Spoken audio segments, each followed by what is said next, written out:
She was pretty and popular with her whole life ahead of her.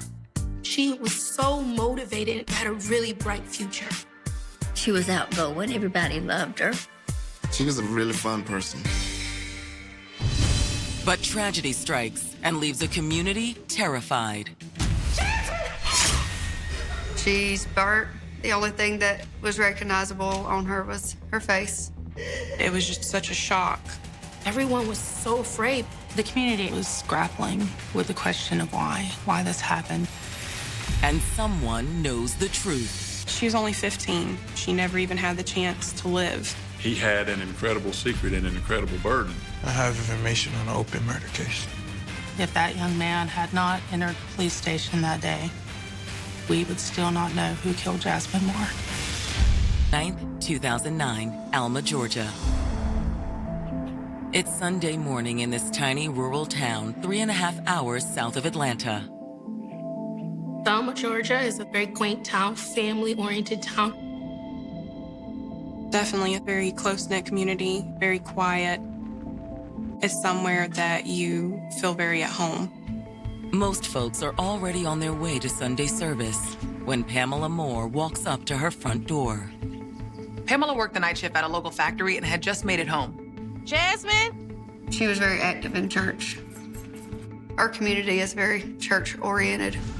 You what? She unlocks the door, calling out to her 15-year-old daughter. Jasmine? You ready for church? But Pamela is met by a startling scene. There was smoke coming from the hallway.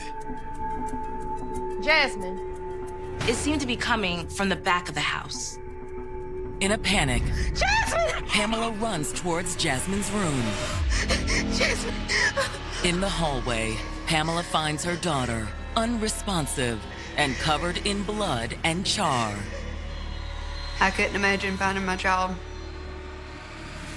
like she found her child.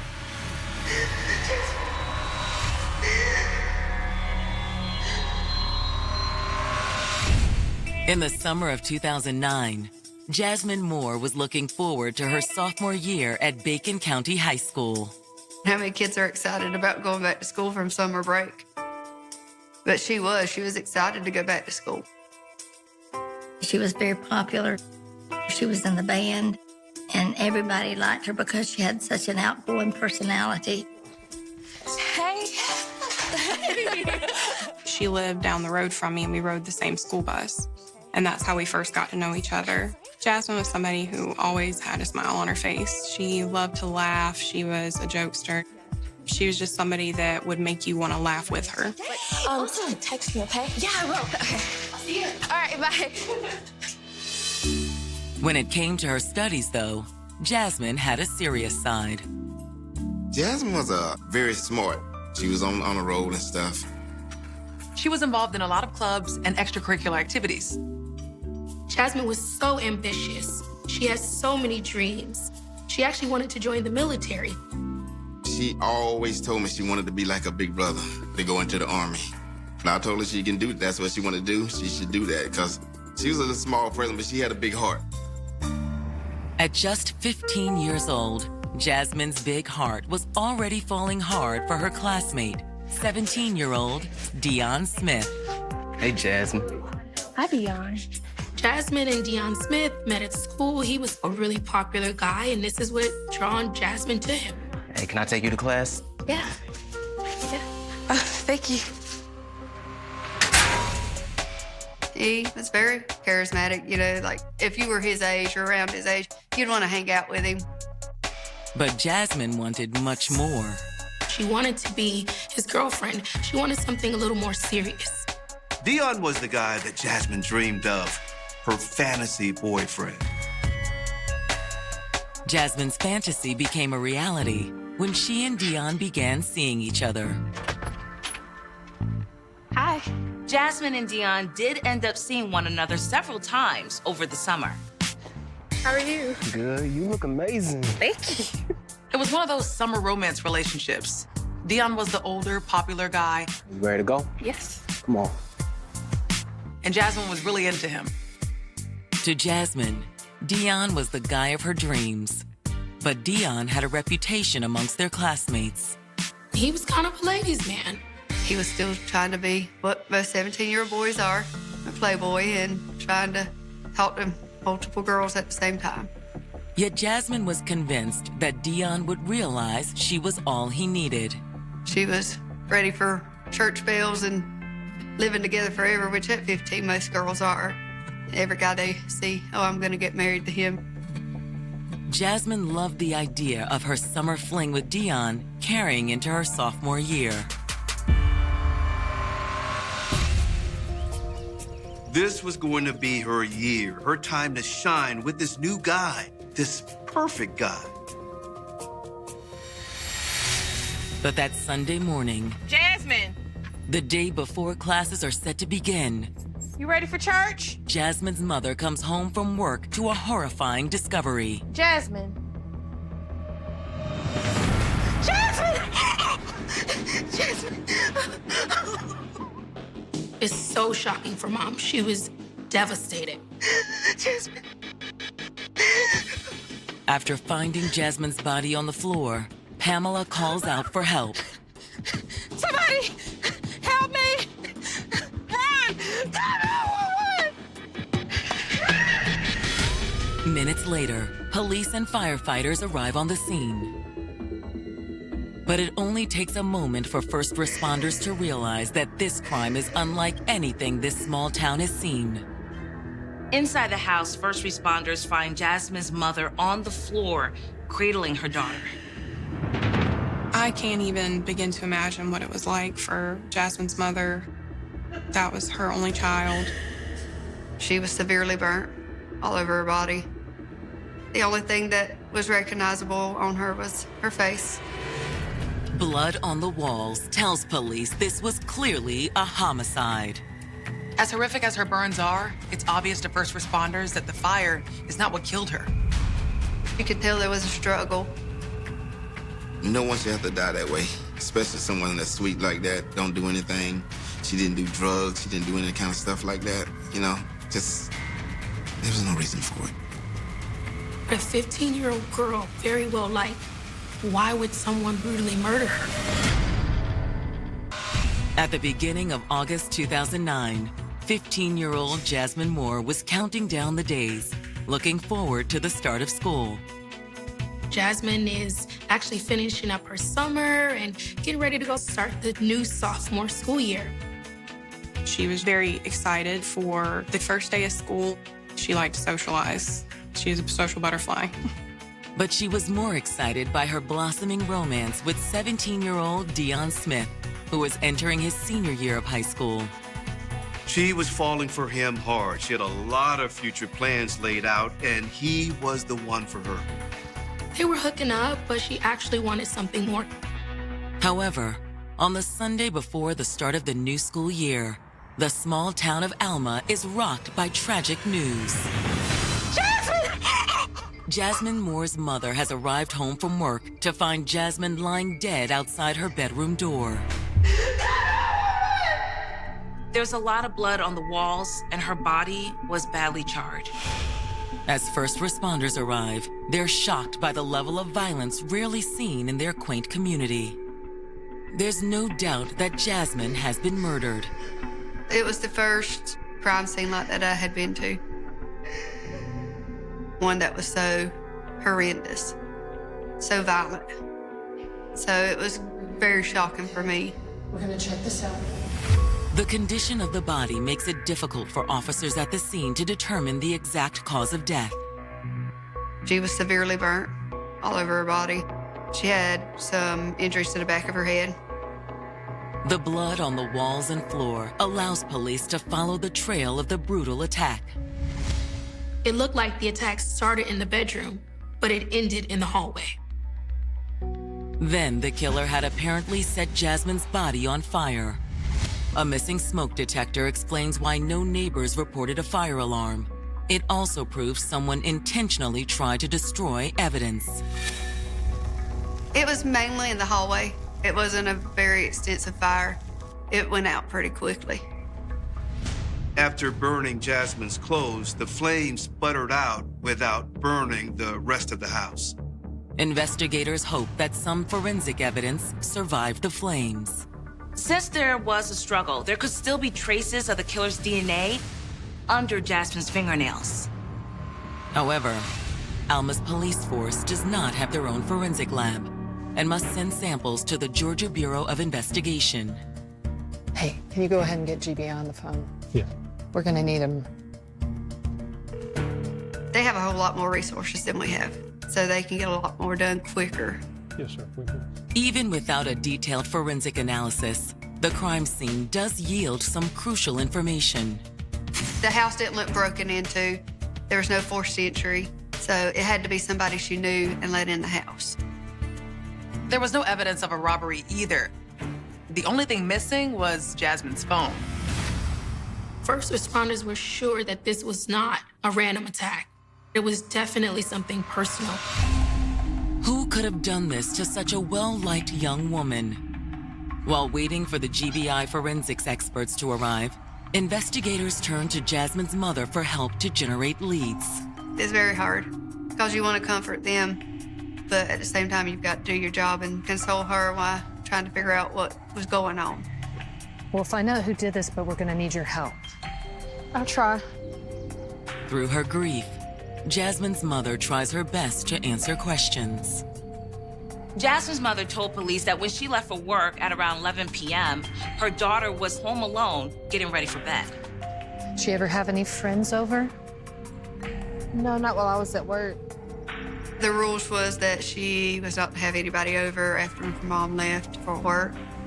When asked if Jasmine had a boyfriend, her mother says she's unaware of anyone in particular in Jasmine's life. She's also adamant Jasmine would not have let people into their home when she wasn't there. You're sure no one was coming over? Jasmine wouldn't do that. Jasmine's mother tells police that Jasmine was not a troubled teen and would regularly check in with her when home alone. They always communicated. She always called her mom, talked to her mom, so they had a pretty good relationship.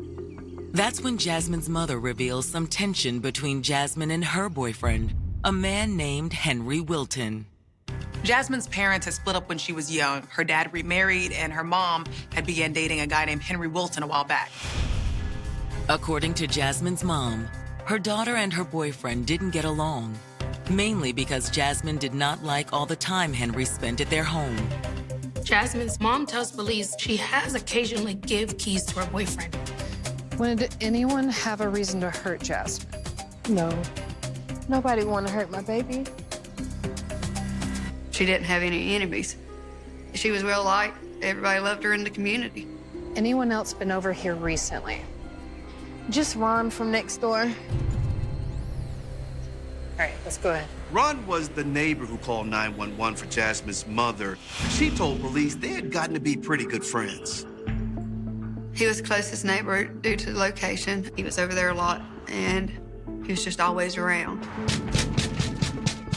And if he'd been around when the murder occurred, he could be an important witness. Ron Stanley?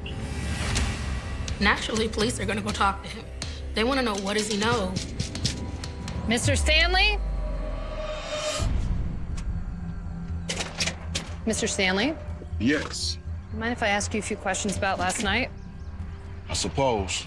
We were just doing quick little, hey, did you see anybody go in the house? Did you see anybody around the house? Did you hear anybody screaming? Did you hear an argument? Did you smell smoke? Did you see any flames? He was standoffish, didn't really want to talk. Investigators are soon asking a different question. What happened to your eye there? He had a black eye, scratches on him. The crime scene had clear evidence of a struggle.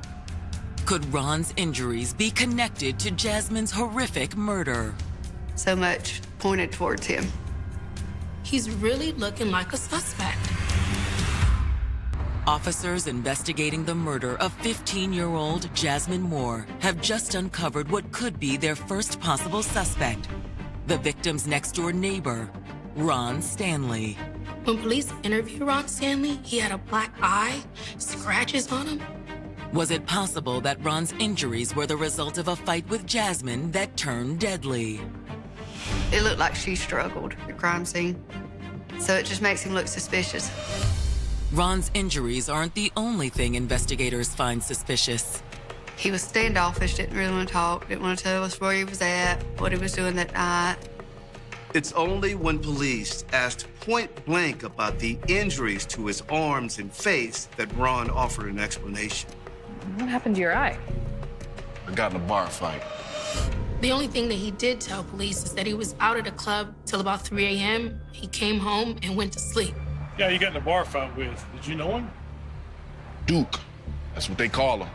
Know his last name? Nah. Have you been next door to the Morris house anytime? Nah, I've never been over there. Never? No. But her mom had just said that he's been over there before. And that was a big red flag for police. He's been in the house multiple times. So he's gonna have fingerprints there. He's gonna have evidence that he's been in that house. So why can't you tell us that your friends that you go over all the time hang out? Now investigators believe Ron is hiding something. Police ask Ron for his fingerprints and a DNA sample. He was a primary suspect, and we all thought that he done it. So much pointed towards him. Despite the fire, detectives were hoping to find some trace of the killer's DNA under Jasmine's fingernails. They also needed to follow up on his alibi. But for the moment, detectives didn't have enough for an arrest. After police leave Ron, they learn that news of Jasmine's murder has already spread through town. We were sitting in church and the pastor made an announcement. He started saying, just this morning, we got the news of a girl, Jasmine Moore, found dead in her home. And I just looked at my mom in shock. There was nothing there that signaled that she should be a victim of a crime like this. As fear and sadness grip Alma, investigators drop in on the club where Jasmine Moore's neighbor, Ron Stanley, claimed to have been the night before. Is he telling the truth? Was he really at the club? Detectives were sure that Ron's alibi was about to come crashing down. Investigators are discouraged by what they learn. Stanley was cleared due to witnesses being able to place that he was at the club, got into a fight at the club with the guy that he says he got into a fight with. With Ron Stanley ruled out, investigators hope Jasmine's fellow students can give some insight into who might have wanted to hurt her. Our graduating class is less than 100 students. Everybody knows everybody. On Monday morning, when investigators arrive, they find students and teachers alike struggling to process the awful news. Usually the first day of school, students get very excited. You're getting to see all your friends you haven't seen in a while, but it definitely had an air that something was different, something wasn't right. Officer McElroy and an agent from the Georgia Bureau of Investigation tackle the difficult task of interviewing the students who knew Jasmine best. Hey, Amber, can we ask you a few questions? Yeah. I was interviewed to see if I knew anything that could connect somebody to what happened. We understand that Jasmine was having some issues with her mom's boyfriend. They butted heads, but she never really said anything about him being violent. Do you think there's anyone else that could have done it? I'm sorry, I really can't. Unfortunately, I didn't know anything that would help. She was kind of private about her personal life. That's all we had to ask, okay? Jasmine's mom had mentioned that her daughter and Henry didn't get along, so police figured they needed to focus in on Henry. With no other leads, investigators ask Henry Wilton to come in for an interview. So we hear that you and Jasmine don't get along. Well, she talked back. You know how teenagers are. Henry's story lined up more or less with what detectives heard from Jasmine's mom. But then, Henry says something that makes investigators do a double take. You two ever been alone in the house? Oh, yeah. But I never did anything to her. Like sexual. That was a huge red flag for detectives. Why would he even suggest this? Where were you Saturday night? Well, Pam went to work, so I went to a party at a friend's house. Did you go anywhere afterward? No. And you can back that up? No. I was by myself. With no witnesses to verify he was home the rest of the night, investigators had no way to determine if he was telling the truth. So all they could do was speculate. After the interview, investigators take a sample of Henry's DNA. With nothing else to prove his involvement, investigators release Henry and move quickly to check his alibi. The next move was to find out if Henry was in the vicinity the night that Jasmine was killed. So they pulled his phone records. What they find would support Henry's claims of innocence. His phone records backed up his story, so at that point, detectives didn't have any evidence to suggest that he was involved. With Henry now an unlikely suspect, investigators turn their attention to Jasmine's cell phone records. We started looking for who does she call, who's she texting, who does she text the most. Those are going to be the people that you go to and start questioning. They discovered that she's been texting several people the night of her death. But there's one number she texted far more than any of the others. She was texting Dion Smith. He was one of the last people to have contact with Jasmine before all activity on her phone stopped. But was that just a coincidence, or could that have had something to do with Jasmine's death? Georgia investigators working the murder case of 15-year-old Jasmine Moore have just discovered that on the night of her death, the teenager had been texting with 17-year-old Dion Smith. Police discovered in the phone records that when her mom went to work at 11, she had started texting Dion like crazy. There was a lot of activity between 11 and 11:45 on her phone records between her and Dion. After 11:45 on Saturday night, Jasmine never sent another text. Obviously, Dion was someone detectives needed to talk to. It's late Monday evening when investigators ask Dion down to the station to answer a few questions. Thank you for coming to talk to us. Hey, Dion. No problem. I can't believe that happened to Jasmine. How well did you know Jasmine? We hung out over the summer. He presented himself as cool, calm, and collected. He said they were friends to a certain extent, maybe a little bit more. Did you have a sexual relationship with Jasmine? Yeah. Did you see Jasmine on Saturday night? No. You guys talk? We texted. When they asked about the text messages, he said, yeah, Jasmine wanted me to come over, but I didn't. Dion claimed he didn't want to get Jasmine in trouble. And that was the rule. No boys should be over while mom was at work. Where were you on Saturday night? Dion tells investigators he was hanging out with his friend, Ty Murchison. Then the two walked to a nearby diner. So if we talk to Ty, he's gonna be able to back you up. Yeah, for sure. You sure about that? Positive. Okay. We're gonna do a DNA swab on you. Okay. Okay. Dion seemed more than willing to cooperate with the investigation. Okay, open your mouth. He willingly gave his DNA. After investigators take Dion's fingerprints, the interview is over.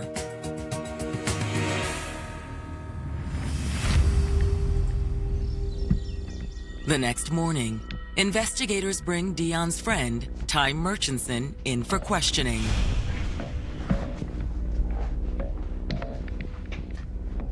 You're a couple years ahead of Jasmine Moore, is that right? Yes, ma'am. I'm a senior. Same as Dion. Okay. So, what'd you guys do on Saturday night? We were over at Dion's playing video games. He says the same thing that Dion said. They didn't go see Jasmine. They were hanging out with each other. He said they left around 11 and walked to an all-night diner. According to Ty, he and Dion were already on their way to the diner when Dion got Jasmine's first text. Jasmine kept texting him, trying to get him to come over. But Dion didn't go? No, ma'am. Why not? Because Dion didn't want to. Sounds like she was pretty into Dion, though. Yeah, she was, but She's 15. Me and Dion, we're gonna graduate this year. Ty says that Dion had messed around with Jasmine over the summer, but now that school was starting and he was a senior, he wasn't ready for a serious relationship. When did you go home? Sunday morning, I spent the night on Dion's couch. Ty's statement doesn't give investigators any grounds to hold him. But they're not ready to clear him either. Ty could be lying to protect his friend. Dion and Jasmine were talking that night. And Dion and Ty were walking around town that night. They definitely had the time and the opportunity to walk to Jasmine's house and commit this murder. However, what investigators don't have is a motive. Why would these two classmates of hers want her dead? From what I understand, they didn't have any record. I just never thought that they were capable of such a horrendous crime. After following up with Ty and awaiting DNA results from the GBI, investigators have to move on from Dion as a suspect in Jasmine's murder. For now. Everything he said checked out. But on August 14th, 5 days after the murder, a witness comes forward whose story puts Dion and Ty back at the top of their suspect list. She says that she saw Dion and Ty walking about a block from Jasmine's house the night she was murdered. Less than 48 hours after 15-year-old Jasmine Moore's body was found in her home, investigators believed they had identified her likely killer, 17-year-old Dion Smith. Dion had been seeing Jasmine on and off during the summer, and they had been texting each other on the night of the murder. But proving Dion's guilt is a difficult task. To start with, he was considered a strong suspect. We just could not pinpoint anything with him. Especially after Dion's friend, Ty Murchison, confirms Dion's alibi. Dion said he had nothing to do with it. He was not at Jasmine's house, that he was hanging out with Ty all night. However, on August 14th, 5 days after Jasmine's body was discovered, a witness comes forward with some crucial information about the night Jasmine was killed. The woman lived not far from Jasmine's house and says she saw Dion and Ty on the night of the murder. Well, I just happened to be in a neighborhood the other night, and I saw Ty Murchison and Dion Smith going the other way. She says that she saw Dion and Ty walking about a block from Jasmine's house. Hey, how y'all doing? Good. Doing well. Good. So how's your mom? She's doing better. That's wonderful. Okay, well, you guys take care. See you. See you. Okay. She spoke to them, they spoke back. She did say it was odd running into them because she's never seen them in that area before. Are you sure it was them? I'm positive. I've been knowing Dion's mama since before he was born. What time did you see them? It was around 12:30 or so. Were they going toward Jasmine's or away? It was away, because I passed them at the corner of 4th and Wayne. That put Dion and Ty a block away from Jasmine's house approximately 45 minutes after she sent her last text to Dion. They would have had enough time for Dion and Ty to kill Jasmine, set her body on fire, but the question still remains, why? The witness's statement is enough to put Dion and Ty back on top of the suspect list. But investigators will need more proof to make an arrest. We can't lock you up on suspicion. We need the physical evidence to prove that you were there, because the jury's not gonna convict on what we think or feel.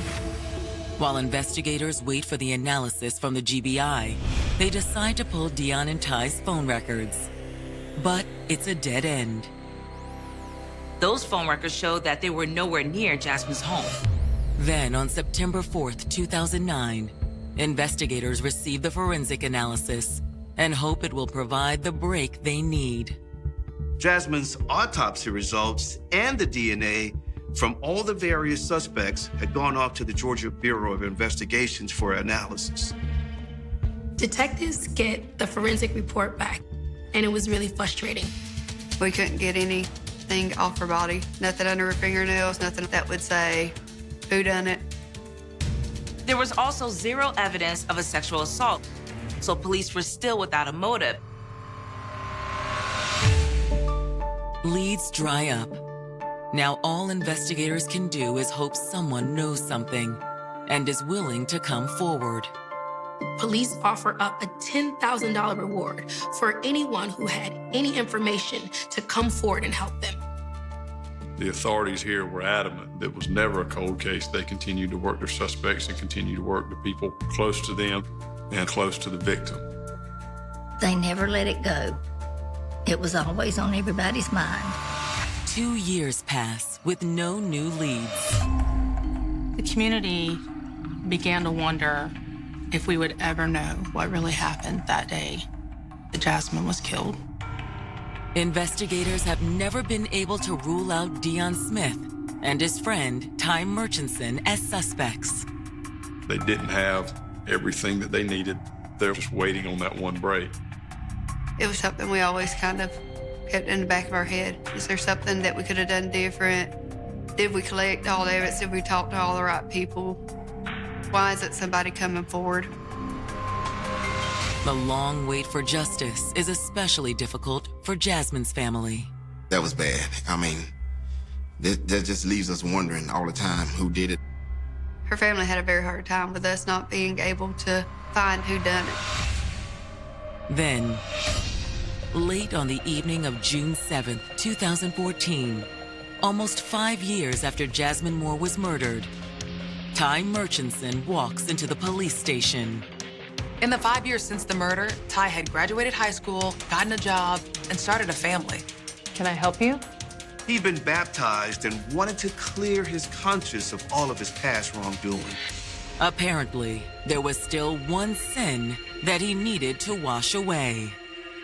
I have information about an open murder case. He said, I'm here to close out Jasmine's murder. On June 7th, 2014, Ty Murchison, one of the 2 teenagers investigators previously suspected of killing Jasmine Moore, has just come forward, 5 years after the murder. Tiberius walked into the sheriff's department and told them that he wanted to close the case. Is this about Jasmine Moore? Yes, ma'am. Ty, tell me everything you know about that night. Why did you kill Jasmine? It was Deon. He wanted her dead. So he killed her.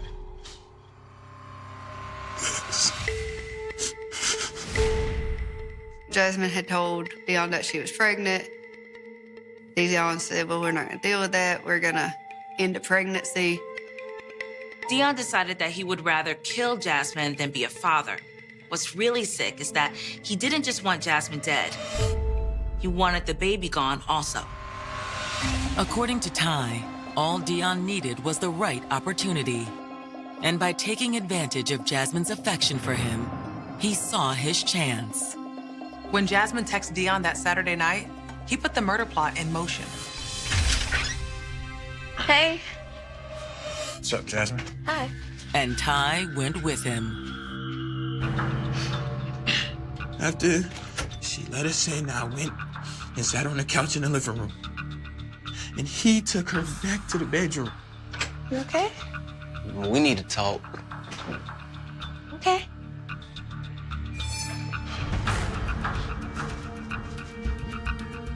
And then he killed her?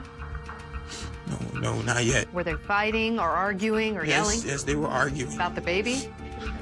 I know we're young, but I feel like we can do this. We're more than young. We're not ready, okay? I don't even like you. I'm having this kid. You can be in his life or not, but I'm still happy. I'm not about to be a mom. I'm not about to be a dad, okay? Deon. Ty says that it was during the argument that Deon attacked.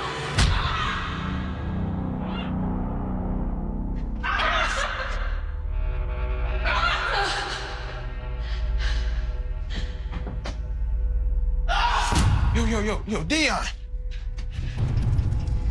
Yo. From what Ty says, it just all happened all of a sudden. But Jasmine's ordeal was far from over. After the attack ended, Deon asked Tiberius to hit her with the hammer on her head to make sure she was dead. I just don't know what was going through his head. I don't know if he was thinking maybe I should make sure she is dead so she doesn't suffer, or if I've got to do this so that he don't turn on me. Paper. Whatever Ty's reasons, he says that after Jasmine was dead, he and Dion scrambled to hide what they had done. They went around the house grabbing trash. They put trash on top of her and lit her on fire. They really wanted to get rid of all evidence that tied them to Jasmine's murder. Next, they removed the fire alarm so it wouldn't go off. Ty says that once the fire was lit, You get the hammer. he and Dion fled, taking the hammer, fire alarm, and Jasmine's cell phone with them. They got rid of the hammer and the cell phone, threw it in a storm drain. Then with the evidence taken care of, they worked out what they were going to say if anybody asked them what they had been doing that night. They had each other's back. They came up with a story and they stuck to it. They lived like nothing had happened. For almost 5 years, it worked. But Ty Murchison couldn't forget what he'd done. Lord, please forgive me. I just can't live with this anymore. Forgive me. Mr. Murchison made a commitment to Christ and knew that he had to confess what he had done. Please forgive me. I just keep seeing her face and what we did to that poor girl. He was having bad dreams. He was still seeing her face. Her memory was haunting him daily. Officer McElroy shares one detail they learned from the autopsy. Just so you know, there was no baby. She wasn't pregnant. What do you mean? Stand up. You're under arrest. Stand up. There was no sign of a pregnancy or that she had been pregnant. Was it simply a mistake on Jasmine's part, or could there be another explanation? No one really knew for sure. Whatever the reason, Ty's confession is the breakthrough investigators needed to find justice for Jasmine Moore. Come on.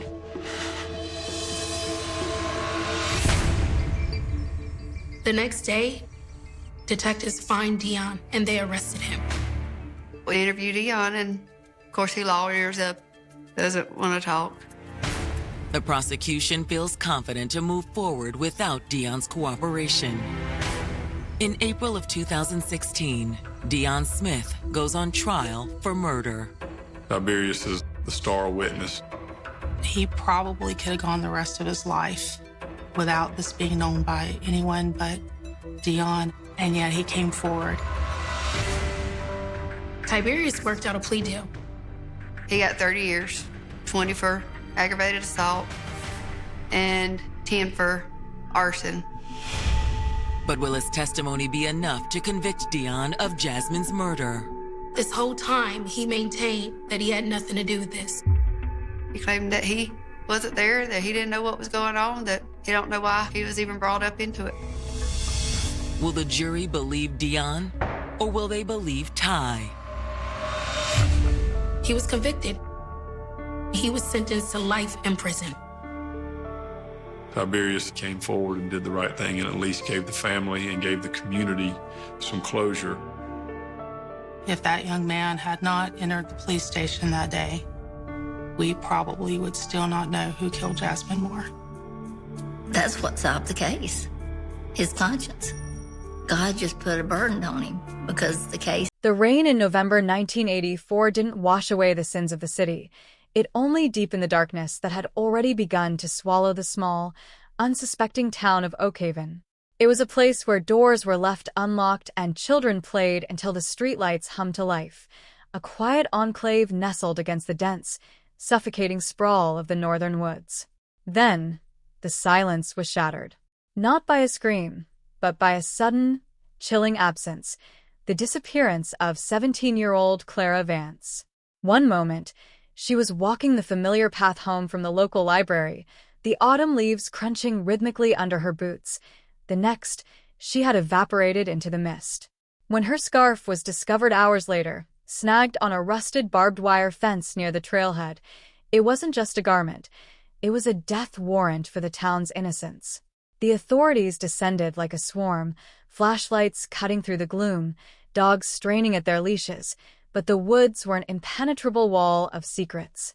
The investigation was frantic, fueled by the raw, jagged edge of panic that tears through a community when it realizes a predator is walking among them. Every shadow in the park became a suspect, every passing car a potential getaway vehicle. The local police chief, a man whose resolve would be whittled away over the coming decades, stood under the glare of industrial spotlights and promised the weeping parents of Clara Vance that they would leave no stone unturned. But the stones in Oakhaven were heavy, and the secrets buried beneath them were buried deep. Within 48 hours, the trail had gone ice cold. No witnesses, no DNA, no fingerprints, just a single, mud-streaked scarf and a town that would never sleep soundly again. It was the beginning of an era of paranoia, a time when parents started bolting their doors and the very atmosphere of the town seemed to sour, turning stagnant with the weight of the unknown. The case file started as a single folder and ballooned into a chaotic labyrinth of speculation, dead-end leads, and ruined lives. Everyone in Oakhaven had a theory. Everyone had a neighbor they no longer trusted. The atmosphere was thick with a suffocating realization that the person who took Clara might be sitting in the next pew at church or nodding a polite greeting at the local grocery store. It was the birth of the Oakhaven cold case, a ghost that would haunt the precinct halls for nearly 40 years, a reminder that some monsters don't just hide. They evolve, blending perfectly into the background of a mundane life, waiting for the world to move on while they hold onto their gruesome trophy, locked away in the darkest recesses of their memory. The investigation into the disappearance of Clara Vance was not just a police operation, it was a societal implosion that redefined the anatomy of Oakhaven. As the first week turned into a month, the initial frenzy of the search parties began to give way to the hollow, gnawing ache of uncertainty. The town became a landscape of suspicion. Neighbors who had shared barbecues and book clubs now avoided eye contact, their gazes darting toward one another with unspoken, terrifying questions. The police chief, Arthur Sterling, felt the walls of his office closing in as the stack of incident reports piled up, a mountain of noise that obscured the single, vital signal he desperately needed.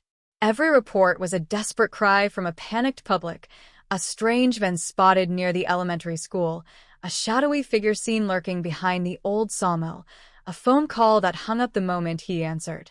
Each lead was treated with life-or-death urgency, yet each ended in a desolate dead end. The forensic technology of 1984 was primitive compared to the scalpel-sharp precision of today. They were chasing ghosts with blunt instruments. They combed the woods with metal detectors and dragged the dark, swirling currents of the nearby creek, but the earth and the water kept their counsel. Then there was the psychological toll. The parents, shattered husks of the people they once were, became symbols of a collective trauma. Every time they appeared on the local news, their faces gaunt and etched with the permanent lines of grief, the entire town felt the sting of their failure. The police were under relentless pressure. The state investigators, brought in after the first fortnight, treated the local officers with a patronizing air of superiority, only to be humbled when their own efforts yielded nothing but dust. The media circus was relentless, bringing a level of scrutiny that Oakhaven had never seen and certainly wasn't prepared for. National reporters stood on the town square, their cameras pointed at the empty streets, narrating a story of a lost girl that had captivated the nation's morbid curiosity. It was during this period of intense focus that the first truly bizarre clue emerged, a series of Polaroids left in a public mailbox, featuring distorted, grainy images of the very woods where Clara had vanished, marked with cryptic, hand-drawn symbols that appeared to be some kind of ritualistic map. These photos didn't just rattle the investigators, they terrorized the community. Was this the work of a local pervert, or a drifter who had stumbled upon the town's vulnerability? The police analyzed the development chemicals, the paper stock, the very frame of the images, yet they were left staring into a void. There was no watermark, no unique, identifiable mark that could lead them to a pharmacy or a camera shop. It was as if the person behind the lens was invisible, a phantom orchestrating a grand, cruel performance. The atmosphere in the police station changed. The camaraderie that had existed before the disappearance evaporated, replaced by a cold, calculating obsession. Officers started working 18-hour shifts, ignoring their own families, their own health, driven by a singular, destructive need to close the file. Sterling himself began to see Clara in every girl he passed in the grocery aisle. He would pause, his heart hammering against his ribs, waiting for a face to turn, half expecting to see her, though deep down, the rational side of his brain had long ago accepted the grim reality that she was likely gone. But it was the not knowing that was the true torture. To lose a child is a tragedy. To never know what happened to her is a chronic, festering wound that never closes. The community felt this collective, bleeding heart. The school dances were canceled. The annual Autumn Festival, a pillar of the town's calendar, was scrapped for the first time in its 60-year history. The silence of the streets at night became heavy, physical, like a shroud draped over the entire town. People stopped sitting on their porches. They stopped leaving their lights on. Oakhaven was no longer a home. It was a crime scene in a state of suspended animation. As the months stretched into years, the case shifted from a primary concern to a haunting background radiation. It became the legend told to children to keep them in at night, a dark piece of local lore that defined the town's identity.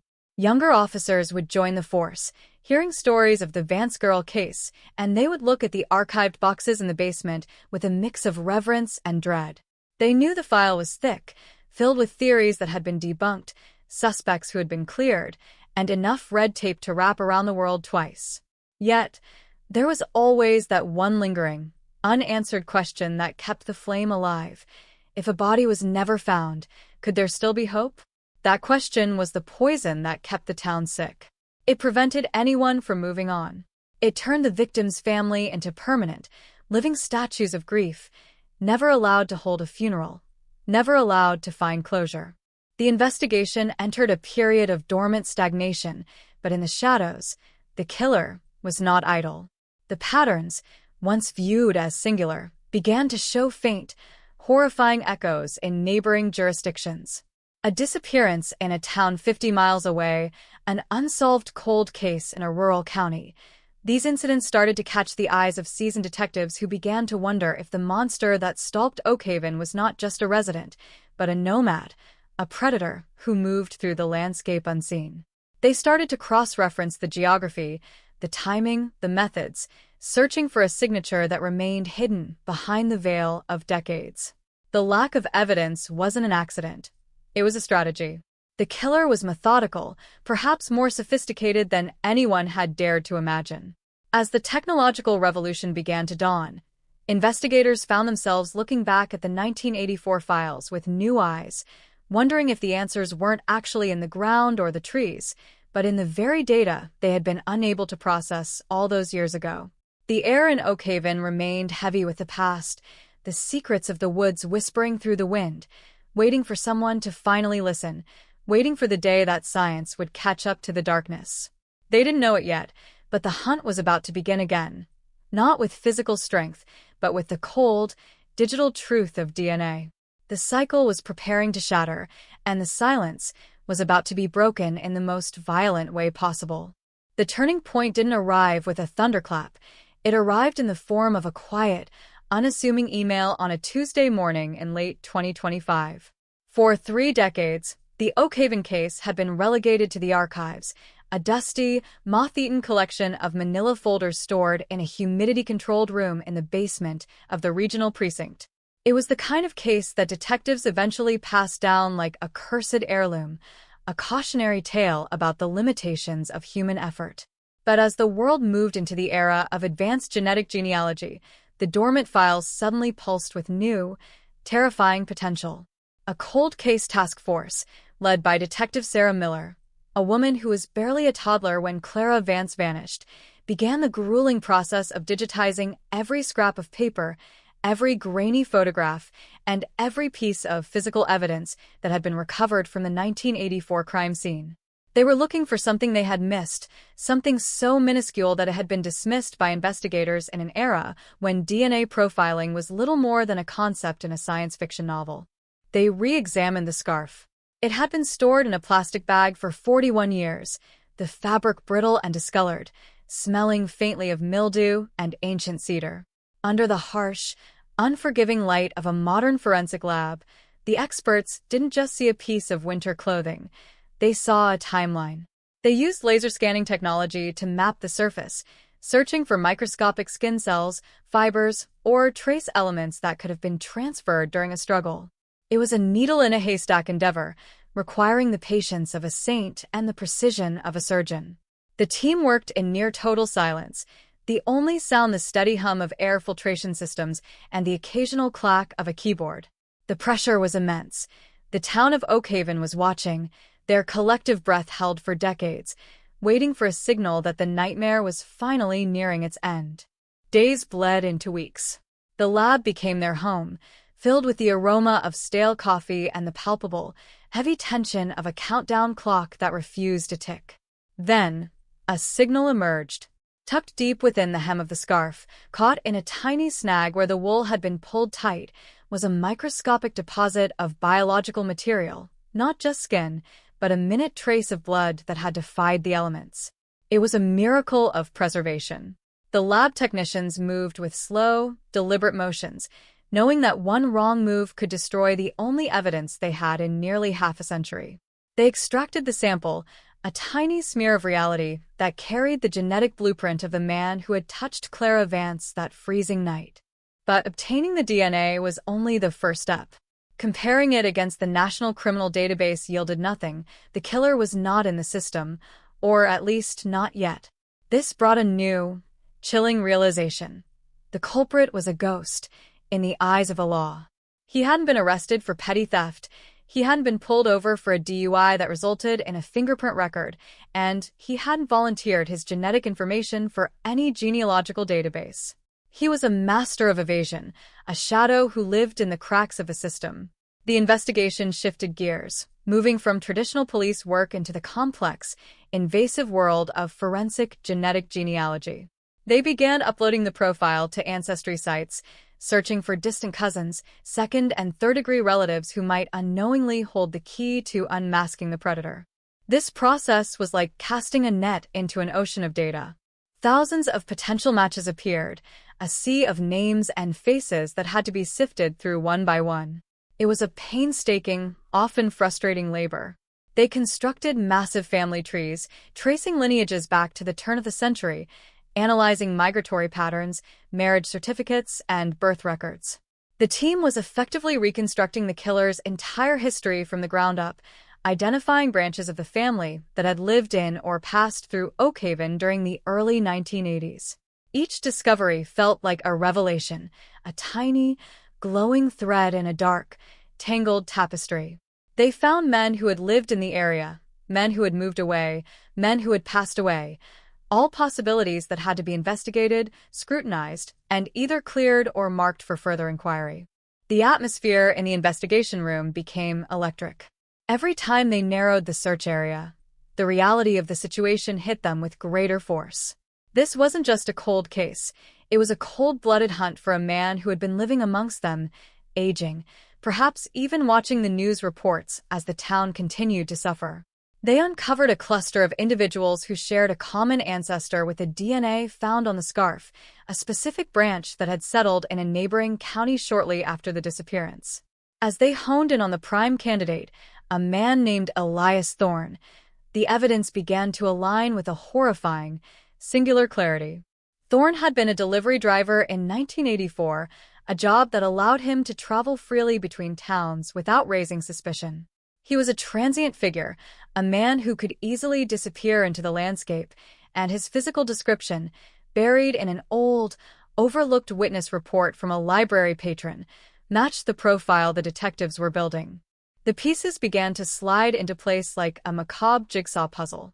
The audacity of his actions, the ritualistic nature of the Polaroid clues, the calculated silence, Everything pointed to a predator who thrived on the psychological torment of his prey. The investigators realized that Thorne hadn't just taken Clara Vance. He had been testing the boundaries of his power, learning how to manipulate the narrative of the investigation from the inside. He was a predator who didn't just kill. He consumed the town's peace of mind, watching from the periphery as Oakhaven slowly withered under the weight of a secret. The discovery sent a tremor through the department. They weren't just looking at a criminal. They were looking at a monster whose mask was finally starting to crack. The sheer magnitude of the breakthrough was overwhelming, leaving the entire team in a state of tense, breathless anticipation. The hunt was no longer in the dark. It was now a focused, lethal pursuit.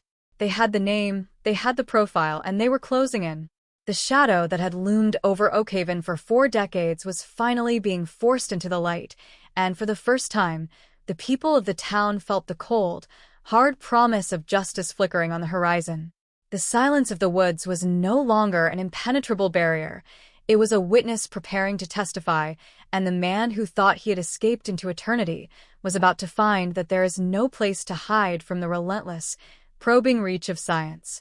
The stage was set, the net was cast, and the final chapter of the Oakhaven saga was about to be written in the cold, unyielding language of cold case closure. The surveillance phase began with a level of intensity that transformed the mundane quiet of Elias Thorne's current life into a pressurized, ticking bomb.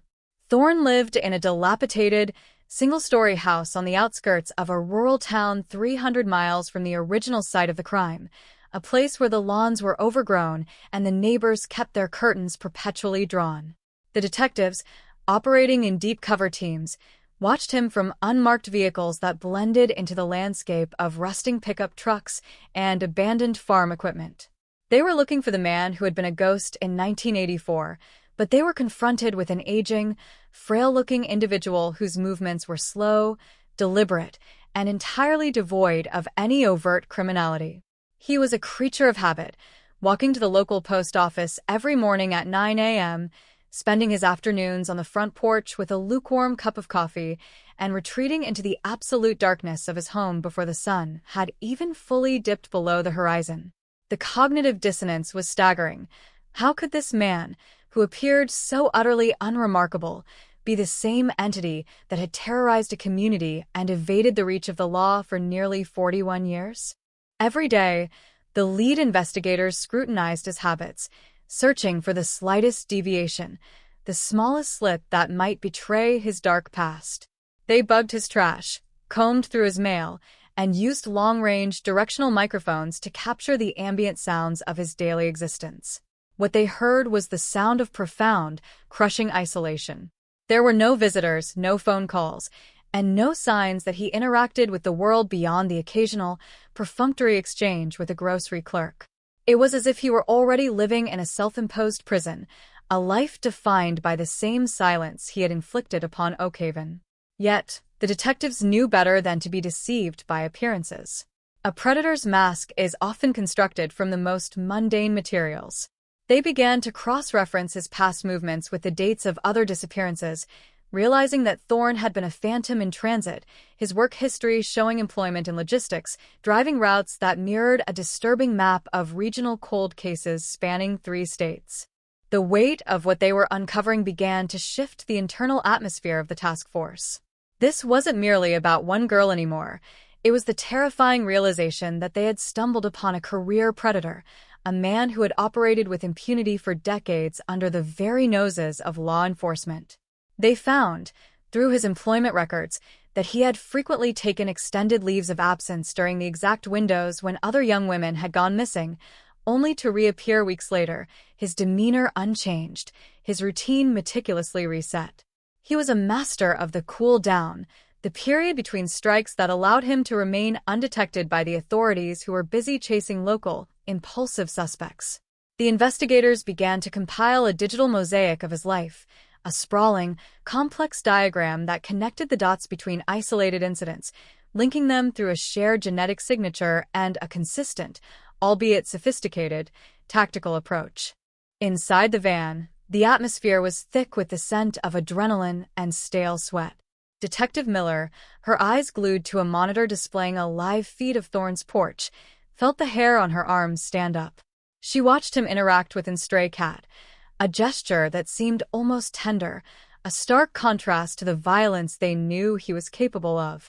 This was the most difficult aspect of the case, reconciling the human being before them with the monster in the files. She reminded herself, over and over, that the man on the screen had stolen the future of Clara Vance. He had stolen the peace of an entire generation. Every time he stood up, every time he turned his head to look down the empty, gravel road, she found herself searching for a flicker of recognition, a sign that he knew he was being watched. But there was nothing. He was a black hole of human experience, absorbing everything and reflecting nothing back. The team began to plan the endgame. They couldn't just arrest him. They needed a foolproof case, something that would hold up under the most rigorous legal scrutiny. They needed a sample that would provide an absolute, incontrovertible match to the DNA found on the scarf. This was the final hurdle. They orchestrated an elaborate, controlled scenario, a random safety check on his vehicle, a pretext for a conversation that would allow them to obtain a legitimate, court-admissible sample of his DNA. It was a high-stakes gamble. If he suspected anything, if he even caught a whiff of the operation, he might destroy the evidence of his life and vanish again into the darkness. The stakes were absolute. The families of the victims were waiting for a word, a signal that the long, agonizing wait was finally nearing its conclusion. The tension in the office was so palpable it felt as if the air itself had become electrified, a static charge that made every breath feel like an effort. They watched him pull out of his driveway, his ancient sedan sputtering to life with a cloud of gray exhaust. The lead car pulled in behind him, lights hidden, their hearts hammering in a synchronized rhythm. This was it, the culmination of 4 decades of frustration, the point where the past collided with the present in a violent, inevitable trajectory. As they followed him down the long, winding highway, the landscape began to blur into a streak of green and brown, the world outside the car window seemingly holding its breath in anticipation. They were not just following a man, they were tailing a ghost, tracking the trail of a predator who had thought he had finally outrun the consequences of his own existence. Every mile they put behind them felt like a victory, a reclaiming of the ground lost so many years ago.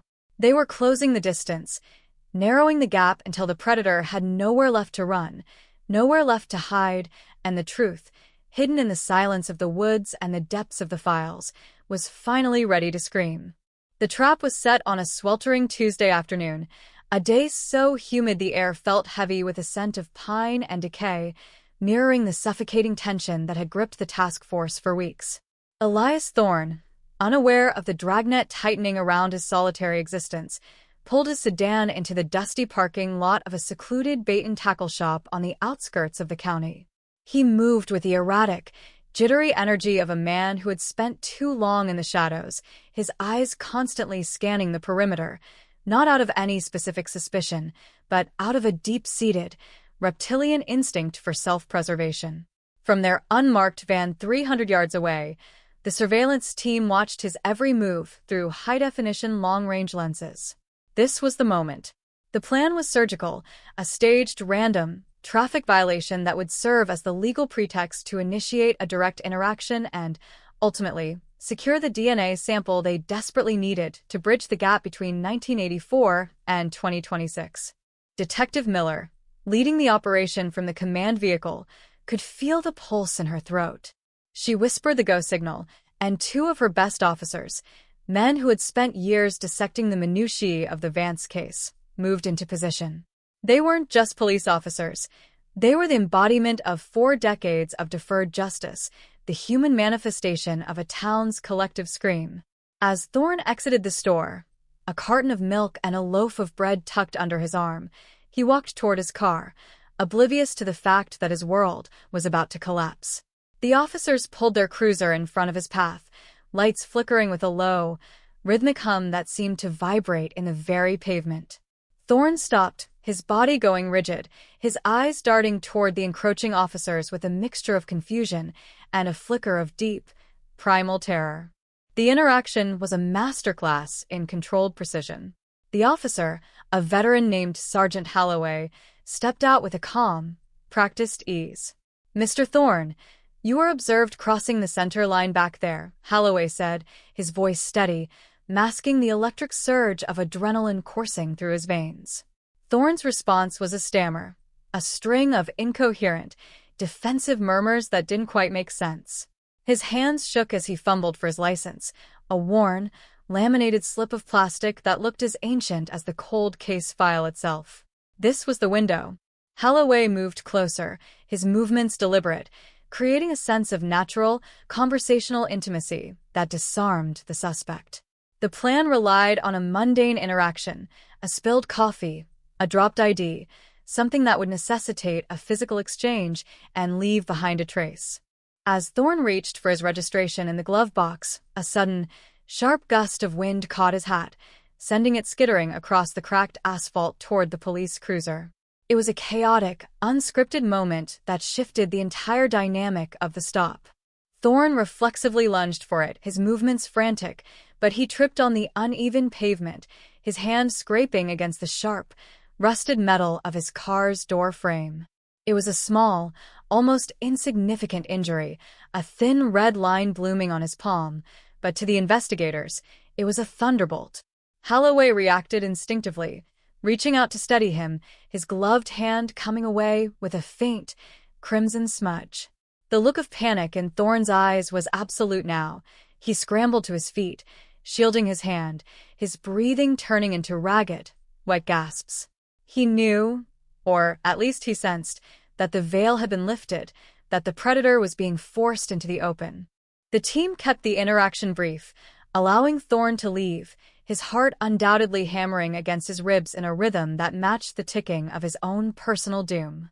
As his car disappeared down the winding, tree-lined road, the investigators converged on the spot where the incident had occurred. They didn't need to look for long. The evidence was there, smeared on the metallic edge of the car door, a silent, damning witness to the man's identity. The forensic recovery was immediate, a flurry of activity that felt like the climax of 1,000 sleepless nights.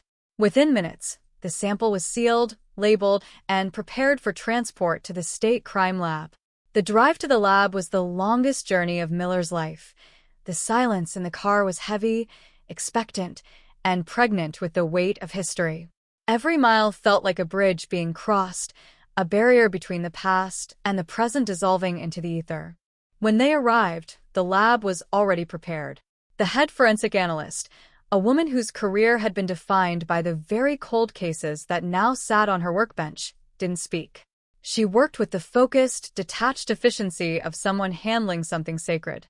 The air in the lab was scrubbed clean, cool, and sterile, a stark contrast to the grit and decay of the crime scene they had been living in for months. As the DNA profile was isolated and fed into the computerized sequencer, the room seemed to shrink, the walls closing in as the machine hummed with the sound of 1,000 possibilities being winnowed down to one. There were no conversations, no guesses, only the singular, pulsating rhythm of the data processing. It was a digital interrogation, a cold, hard search for the one sequence that would define the rest of Elias Thorne's life and finally provide the answer to the question that had plagued Oakhaven for 41 years. The screen flickered. The data began to emerge in cascading lines of code, a waterfall of information that contained the history of a man's existence. Then, the match was highlighted, a singular, terrifyingly perfect correlation between the biological material recovered from the 1984 scarf and the sample just collected from the door of Thorne's car. It wasn't a statistical likelihood. It was a biological certainty. The room seemed to expand, the weight of the last 4 decades lifting all at once, replaced by a crystalline, overwhelming clarity. The case wasn't just solved. The monster had been unmasked, his identity woven into the very fabric of the evidence he thought he had left in the dust of history. The realization rippled through the precinct, a shockwave that would soon reach the town of Oakhaven, where the news would finally break the silence, where the ghosts of the past would finally be put to rest, and where the long, dark, and agonizing cold case would finally, irrevocably, reach its end. They had the killer. They had the truth. And the hunt was finally, truly over. The arrest warrant arrived like a thunderbolt, shattering the fragile, quiet equilibrium of the local district attorney's office. It wasn't just a piece of legal documentation. It was a death knell for the secrets Elias Thorne had guarded for nearly half a century. Detective Miller, her hands still trembling slightly from the adrenaline of the lab results, stood before the judge, presenting the evidence with the steady, unwavering resolve of someone who had carried the weight of a ghost for most of her adult life.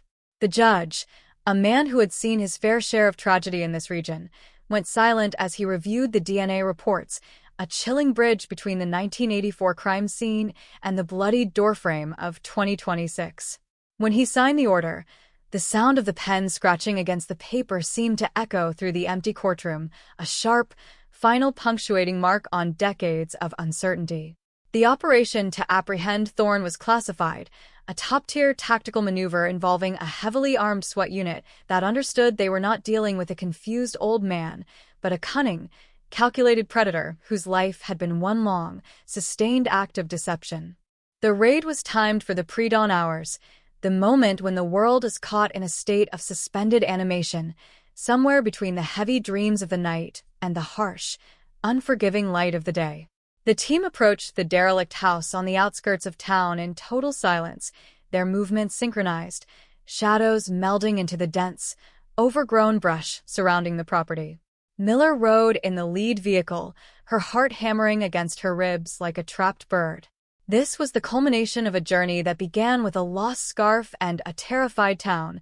It was the final confrontation with the shadow that had darkened the doorstep of Oakhaven. As the team breached the perimeter, the house seemed to groan under the intrusion, the rotted timber creaking as if in protest. Inside, the air was stagnant, heavy with the smell of decades of dust, stale tobacco, and the inexplicable, metallic tang of repressed violence. They found Thorne in a back bedroom, a space so cramped it felt like a cell. He didn't jump, he didn't fight, and he didn't scream. He simply sat on the edge of a moth-eaten mattress, his eyes fixed on the peeling wallpaper as if the answers to his transgressions were etched into the damp plaster. When the tactical team surrounded him, his reaction was one of profound, hollow resignation. He looked at Miller, not with fear, but with a strange, unnerving recognition, as if he had been expecting this knock on his door for 41 years.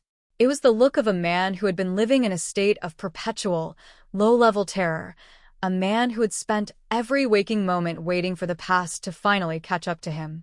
As the handcuffs clicked around his thin, bony wrists, the sound was piercingly loud in the confined space, a metallic exclamation point that ended his reign of silent, untouchable mystery. The process of moving him to the transport vehicle was a blur of tactical precision and controlled chaos. Neighbors, drawn by the unusual activity, peeked from behind their curtains, witnessing the spectacle of an old man being led out in the pale, blue light of dawn. They had lived next to him, bought eggs from him, watched him mow his lawn, and yet, as the news would soon reveal, they hadn't known him at all. Thorne was placed in the back of the armored van, his head bowed, his demeanor as gray and unremarkable as his home. Miller, following behind, felt a strange, chilling sensation, the realization that the monster was not a beast of myth or legend, but a fragile, aging human being whose capacity for darkness was matched only by his capacity for concealment. The drive to the precinct was devoid of conversation. The silence was thick, filled with the unspoken questions of 40 years, the weight of the girl who never came home, and the collective grief of a town that had finally been given a name to pin its trauma upon. Upon arrival at the station, the atmosphere was thick with the scent of coffee and impending vindication. The entire department was awake, their faces pressed against the observation windows, watching as the man they had only ever known as a person of interest in a cold case file was walked through the booking doors. The bright, sterile lights of the precinct glared down upon him, exposing every wrinkle, every pore, every tremor of his aging hands. He was no longer a phantom. He was a prisoner. During the initial intake, he didn't utter a word. His silence, once a weapon of intimidation and evasion, was now a shield against his own reality. He was processed with the same clinical, bureaucratic coldness that he had applied to his own victims. They took his fingerprints, his photograph, his DNA, the final, irrefutable pieces of the puzzle that would seal his fate. The interrogation room was where the true, psychological battle would take place. Miller watched from the observation deck as the lead detective entered the room, the heavy metal door swinging shut with a reverberating thud. The room was sparse, a gray table, 2 chairs, a single overhead light that cast long, distorted shadows across the suspect's face. The detective sat down, opening the folder that contained the history of the Vance case, and began to lay out the evidence, one piece at a time.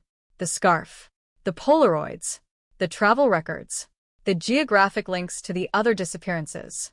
He didn't rush. He let the weight of the evidence settle into the room, allowed the silence to stretch and fracture, waiting for the crack in Thorne's veneer to widen. Outside, the press began to gather, the word spreading through the digital grapevine that the Oakhaven case had been cracked. The news vans parked along the street were like vultures, their satellite dishes pointing toward the sky, waiting to broadcast the story of the century. The town of Oakhaven was waking up to a reality they had long ago stopped believing was possible. Families who had lived with the agonizing, open wound of a missing daughter were suddenly faced with the prospect of an answer, a closure that felt both miraculous and devastating. The air was charged with a mixture of hope, dread, and a profound, shared sense of history being rewritten. Inside the room, Thorne finally looked up. His gaze was glassy, detached, as if he were looking at the world through a thick, fogged pane of glass. When he finally spoke, his voice was a rasping whisper, a sound of dry leaves skittering across pavement, and it was the first time in decades that the truth had been given a voice. The confession didn't pour out. It bled, a slow, agonizing trickle of admission that tore the last layer of mystery from his life.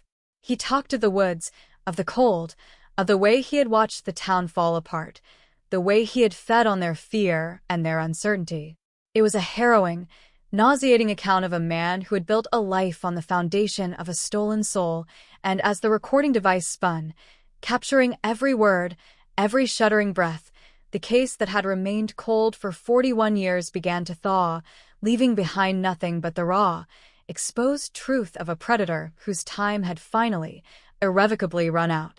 The confession room was a vacuum. As Elias Thorne's voice, a thin, brittle rasp that seemed to belong to a man already half buried in the earth, began to unravel the tapestry of his decades-long deception, the detectives felt the floor beneath them shift. He wasn't speaking as a man seeking redemption. He was speaking as a man who was finally exhausted by the weight of his own monstrous architecture. He detailed the abduction of Clara Vance not with remorse, but with a chilling, detached precision that made the blood run cold in the veins of those listening from the observation deck. He described the specific geometry of the woods, the way the light had slanted through the canopy that November afternoon, the way the silence had felt like a physical partner in his crime. He spoke of the scarf, the very item that had been the keystone of the entire investigation, as a trophy he had kept, not because he cared for the girl, but because he delighted in the specific shade of confusion it had caused among the authorities. It was a sadistic game of cat and mouse, played on a playing field he had constructed in his own twisted imagination. As the interrogation wore on, the narrative expanded, transforming from the singular, isolated tragedy of Oakhaven into a sprawling, terrifying map of a predator's movements. Thorne, with an eerie, rhythmic clarity, began to name the other towns, the other dates, the other lives he had extinguished in the decades since. He had been a nomadic shadow, working as a regional logistics operator, a job that afforded him the perfect cover to drift between rural communities without raising an eyebrow. Every time the heat intensified in one sector, he simply packed his meager belongings and shifted to the next, his patterns dictated by the internal, predatory clock that governed his life. The detectives scrambled to keep up, their pens flying across legal paths, recording dates, locations, and methods that had previously been categorized as unrelated, accidental, or simply missing person reports with no foul play suspected. It was a cascade of revelations that turned a 40-year-old cold case into an active, multi-jurisdictional nightmare. The room grew hot, the air heavy with the scent of cheap industrial cleaner and the stagnant aura of a life's worth of evil being laid bare. Thorne leaned forward, his hands, still marked by the recent scrape from his car door, tracing patterns on the metal table. He wasn't just admitting to crimes, he was describing the psychology of the unseen killer. He talked about how he had watched the news reports of his own atrocities, sitting in diners or gas stations, listening to the very people he had victimized plead for information on the local television stations. He described the rush of adrenaline he felt as the search parties combed the woods, his proximity to the truth acting as a form of perverse nourishment. To hear him speak was to witness the total absence of human empathy, replaced by a cold, calculating obsession with the power to disrupt, to destroy, and to remain invisible. Detective Miller, her face pale, caught the eyes of her lead interviewer through the reflection of the glass. The silence in the observation room was absolute. They were hearing the secrets of the woods, the answers to questions that had been asked for over a generation. Every missing poster, every cold dinner, every hollow anniversary was being accounted for in the monotone, rhythmic confession of the man before them. The detective pressed him for specifics, the location of remains, the burial sites, the hidden caches of evidence he had kept as keepsakes. Thorne hesitated then, his eyes flickering with a momentary, dark spark of resistance. He knew that by revealing the final resting places, he was closing the book on his own utility. He was negotiating his own annihilation, trading the last of his secrets for the cold, predictable routine of a prison cell. He started with the shallow grave under the roots of the old willow, the site where Clara Vance had finally been laid to rest. He gave the coordinates with the casual indifference of someone reciting a grocery list. When the information was relayed to the recovery team, they moved with an urgency that bordered on the holy. This was no longer just a crime scene.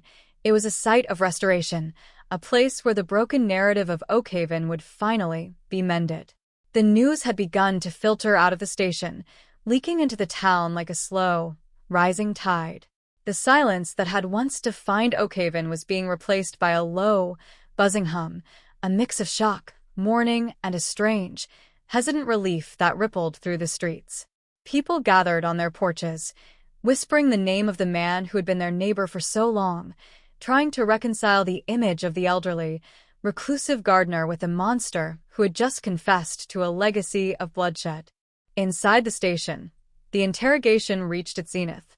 Thorne began to describe the Polaroids, the cryptic, ritualistic maps he had sent to the police, not to taunt them, but to guide them to the sites he had already finished with. It was an act of pure, calculated cruelty, an attempt to make the police complicit in his dark history, forcing them to walk the same paths he had traversed with blood on his hands. He explained the symbology, the bizarre, hand-drawn codes that had baffled the department for decades. It was all a game of ego, a desperate, pathetic attempt to be seen, to be acknowledged as a master of the hunt, even while hiding in plain sight. As he spoke, the detectives felt the weight of the years pressing down on them. They were looking at a life that had been a sustained, 4-decade-long assault on the fabric of reality, a man who had treated human existence as nothing more than a temporary inconvenience. As the late afternoon sun began to dip below the horizon, casting long, bruised shadows across the precinct, Thorne finally grew silent. His energy seemed to drain from him, leaving him slumped in his chair, a hollow, empty vessel of a man. The transcript of his confession was already miles long, a horrific document that would eventually lead to a string of indictments that would span half the country. But for now, the room was quiet. The confession was done. The truth had been extracted, and the long, cold case of the Vance girl had been broken, its shards scattered on the floor, waiting to be swept up into the record books. Miller walked out of the room, her lungs burning for a breath of fresh air, her mind reeling from the sheer, staggering enormity of what they had just heard.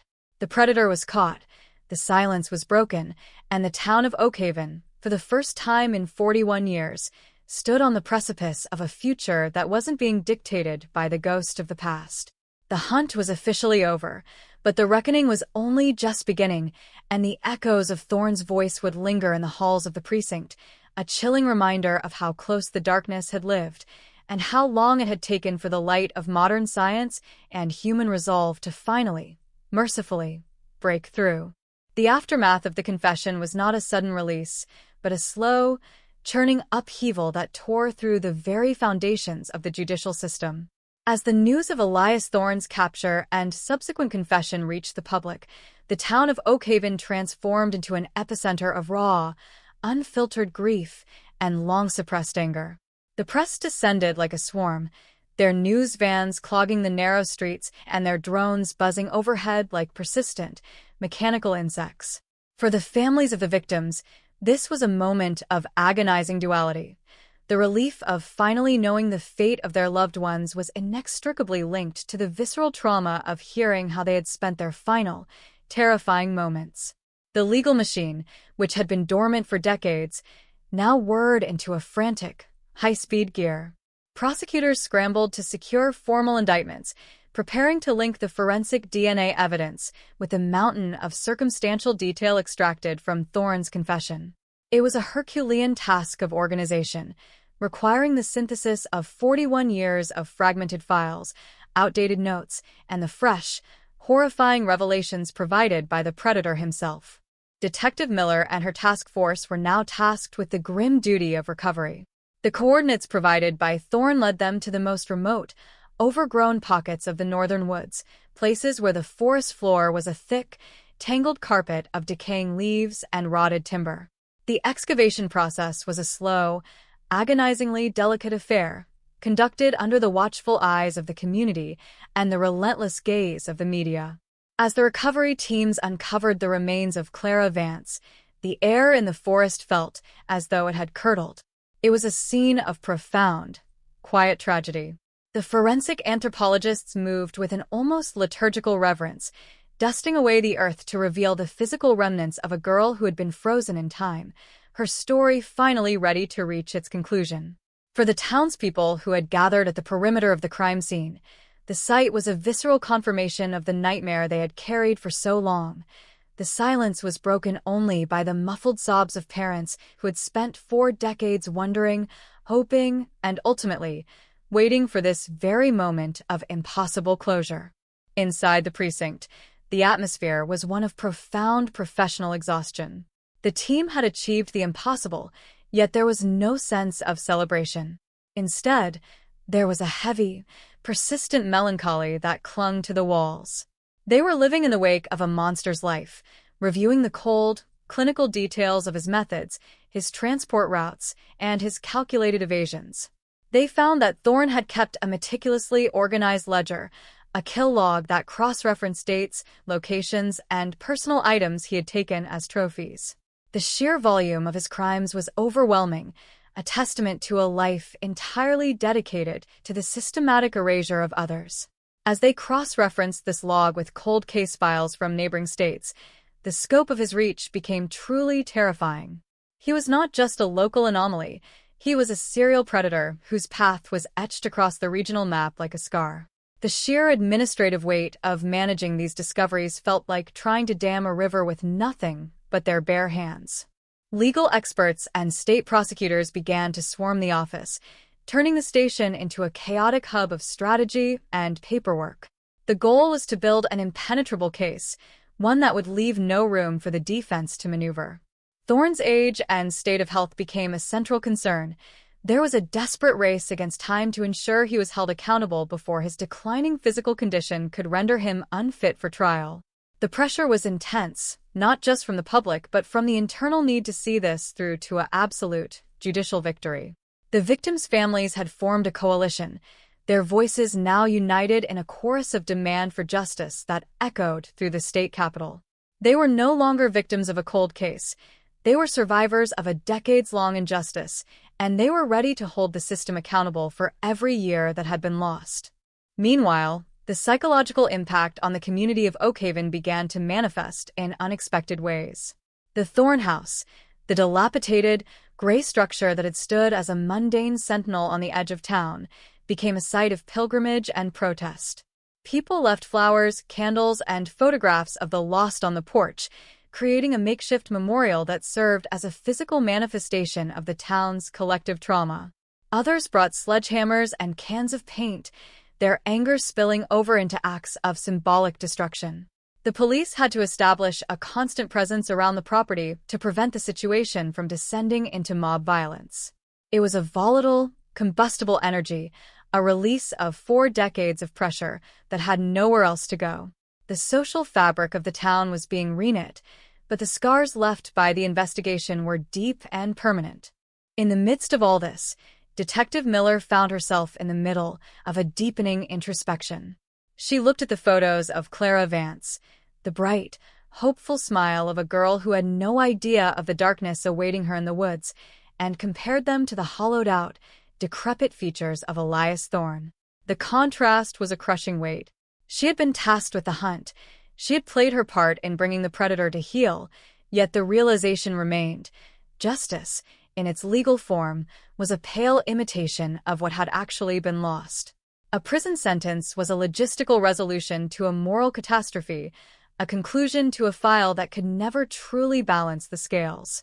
As she walked through the station, the hum of the computers, the ringing of the phones, and the chatter of the attorneys all faded into the background, leaving her with a singular, haunting image of the scarf, the catalyst that had started it all.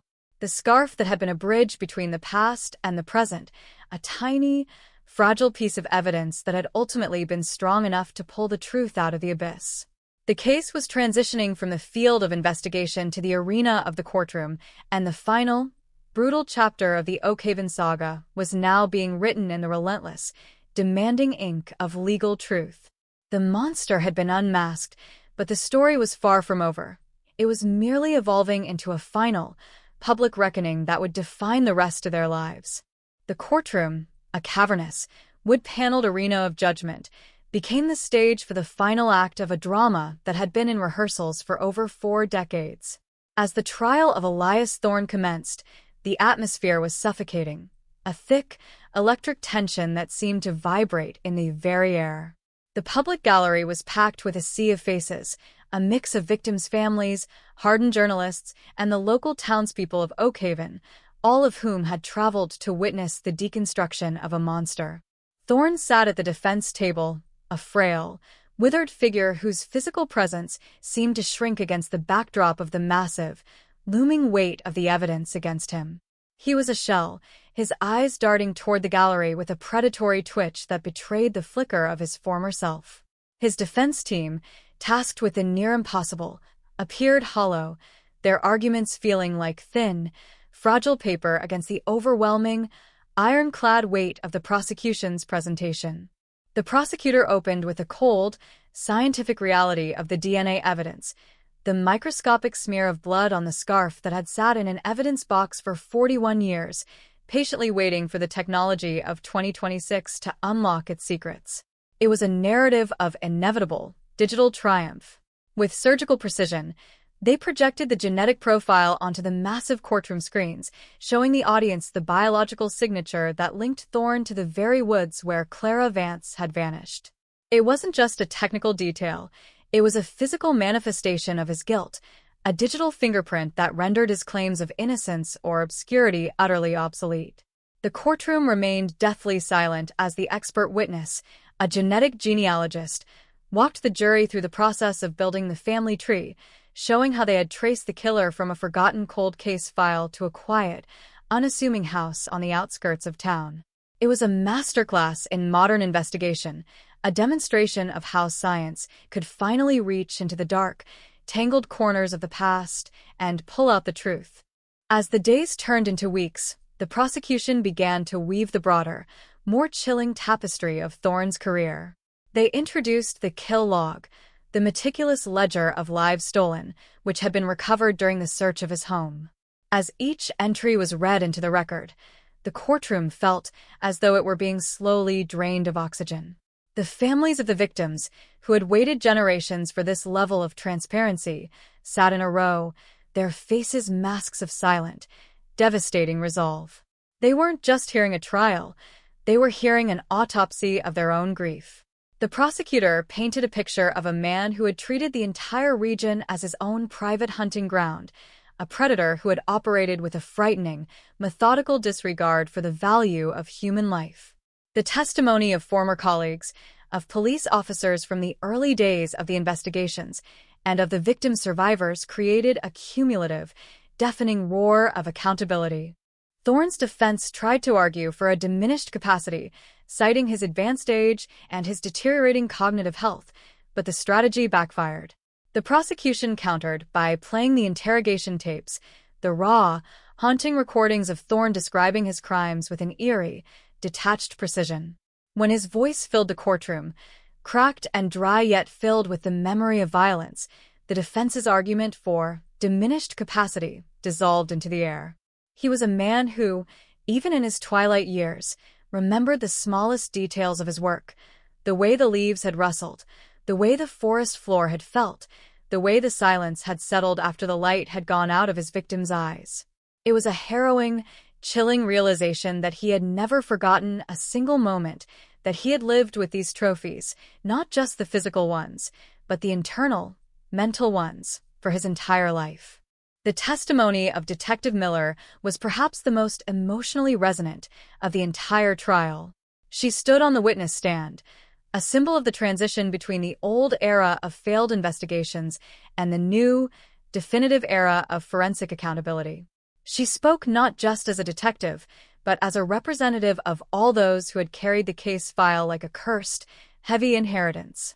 She described the grueling process of re-examining the evidence, the frustration of the dead-end leads, and the moment the genetic link finally illuminated the truth. Her voice was steady, clear, and unyielding, a sharp, necessary contrast to the murmurs of the predator in the room.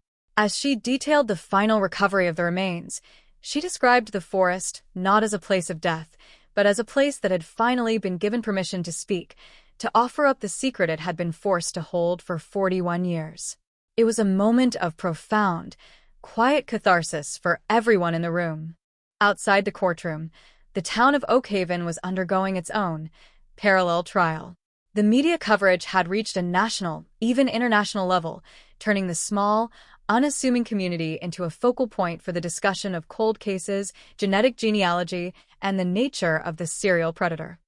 For the people of Oakhaven, the trial was the final stage of a collective, decades-long recovery. The atmosphere was no longer defined by the fear of the unknown, but by the demand for closure.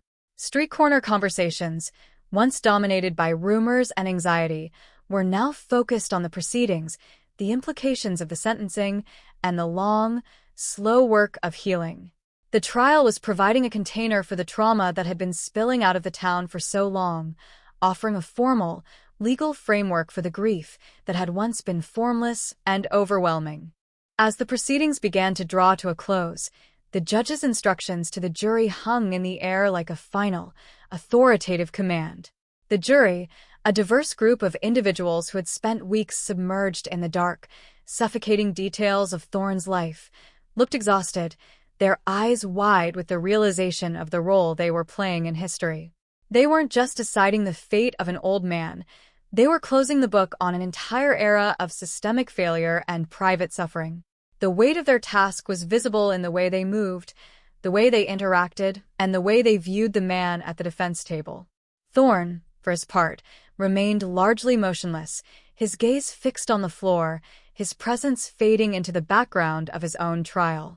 He had been stripped of his mystery, his power, and his secrecy.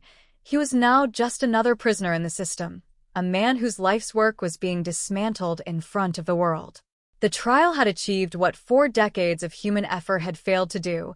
It had forced the darkness to confront the blinding, unrelenting light of the truth, and the town of Oakhaven, while forever changed, was finally standing on the threshold of a peace it had never truly known. The deliberation room was a crucible of moral gravity, a space where the noise of the trial was finally stripped away, leaving only the stark, unvarnished facts of a man's existence. For the jury, the process was not merely about analyzing the evidence, it was about reconciling the mundane, frail appearance of Elias Thorne with the staggering, industrial scale of his atrocities. They sat in a room that felt too small for the weight of the testimony they had endured, weeks of detailed, harrowing accounts that had fundamentally altered their perception of humanity. The lead juror, a high school history teacher who had spent his life exploring the darkest chapters of the human experience, found himself unable to reconcile the man he had seen in the courtroom with the cold, calculated predator described by the forensic experts. He looked at his colleagues, seeing the same exhaustion and the same profound, gnawing discomfort reflected in their eyes. The air in the room was stale, recycled, and heavy with the burden of expectation. They knew that the world outside, from the small, scarred streets of Oakhaven to the far-reaching corners of the national media, was waiting for a verdict that would serve as the definitive final word on the Oakhaven cold case. Every piece of evidence was laid out on the table: the microscopic fibers, the DNA-matched blood samples, the travel logs, the kill list, and the haunting, monotone recordings of the confession. They went through each item with the deliberate, agonizing slowness of an autopsy, ensuring that every detail was scrutinized, every link verified, and every doubt systematically dismantled.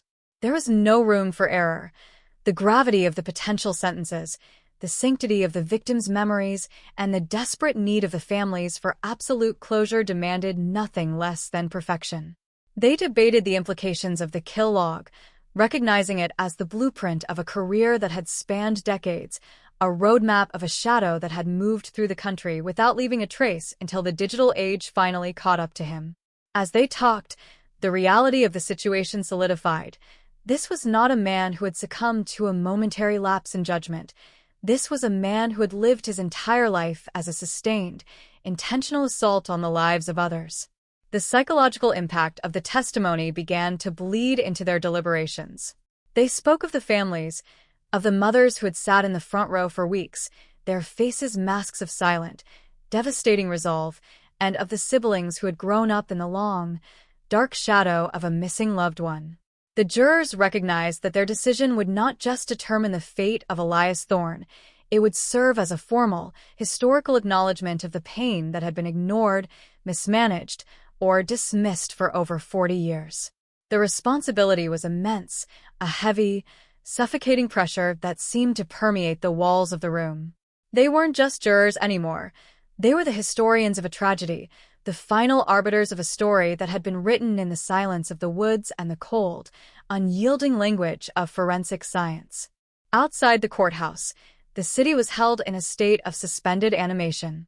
The news vans, the journalists, and the families waiting in the hallway all shared a singular, rhythmic heartbeat of anticipation. The atmosphere was thick with a mixture of hope and terror, the hope that justice would finally be served, and the terror that the process might, in some final, cruel twist of fate, fall short of the truth.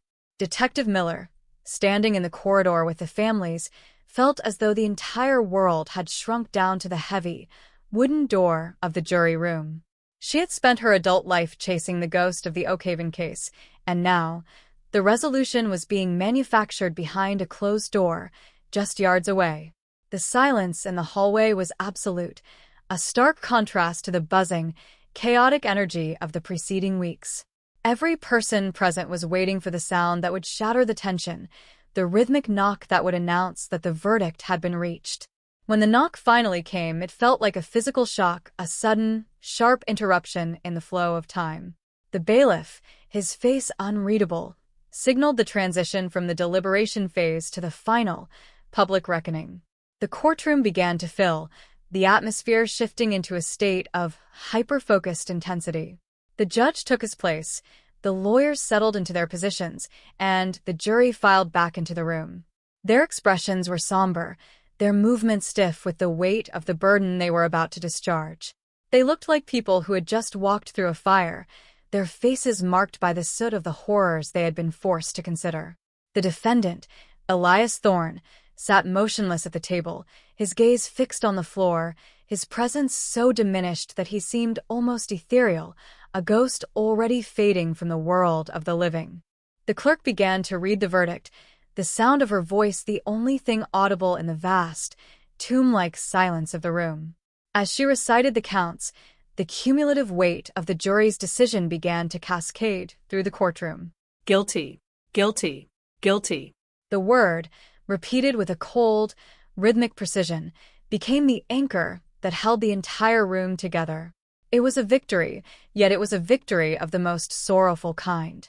As the final guilty echoed, the courtroom erupted, not into cheers, but into a collective, gasping release of breath, a sound of relief so profound it felt as though the entire building had shifted on its foundations. The families of the victims reached for each other, their tears not of joy, but of a long-awaited, exhausting peace. The case that had remained cold for 41 years had finally been brought in from the darkness. For Elias Thorne, the verdict was the end of his performance. He didn't protest, he didn't weep, and he didn't offer a final statement. He simply sat there, a hollow, empty vessel, the mask of the predator finally having been stripped away to reveal the absolute, pathetic reality of the man beneath. The judge's sentencing would come later, but in that moment, the room was filled with the clear, unyielding light of truth. The Oakhaven saga had reached its climax, and the hunt, which had consumed so many lives, so much time, and so much emotional capital, was finally, irrevocably finished. The town of Oakhaven would still be a place of scars, the woods would still hold the memories of the lost, and the families would still carry the weight of their grief, but the question of what happened had been answered. The shadow had been caught, the truth had been spoken, and the cycle of mystery and paranoia had finally, mercifully, come to a close.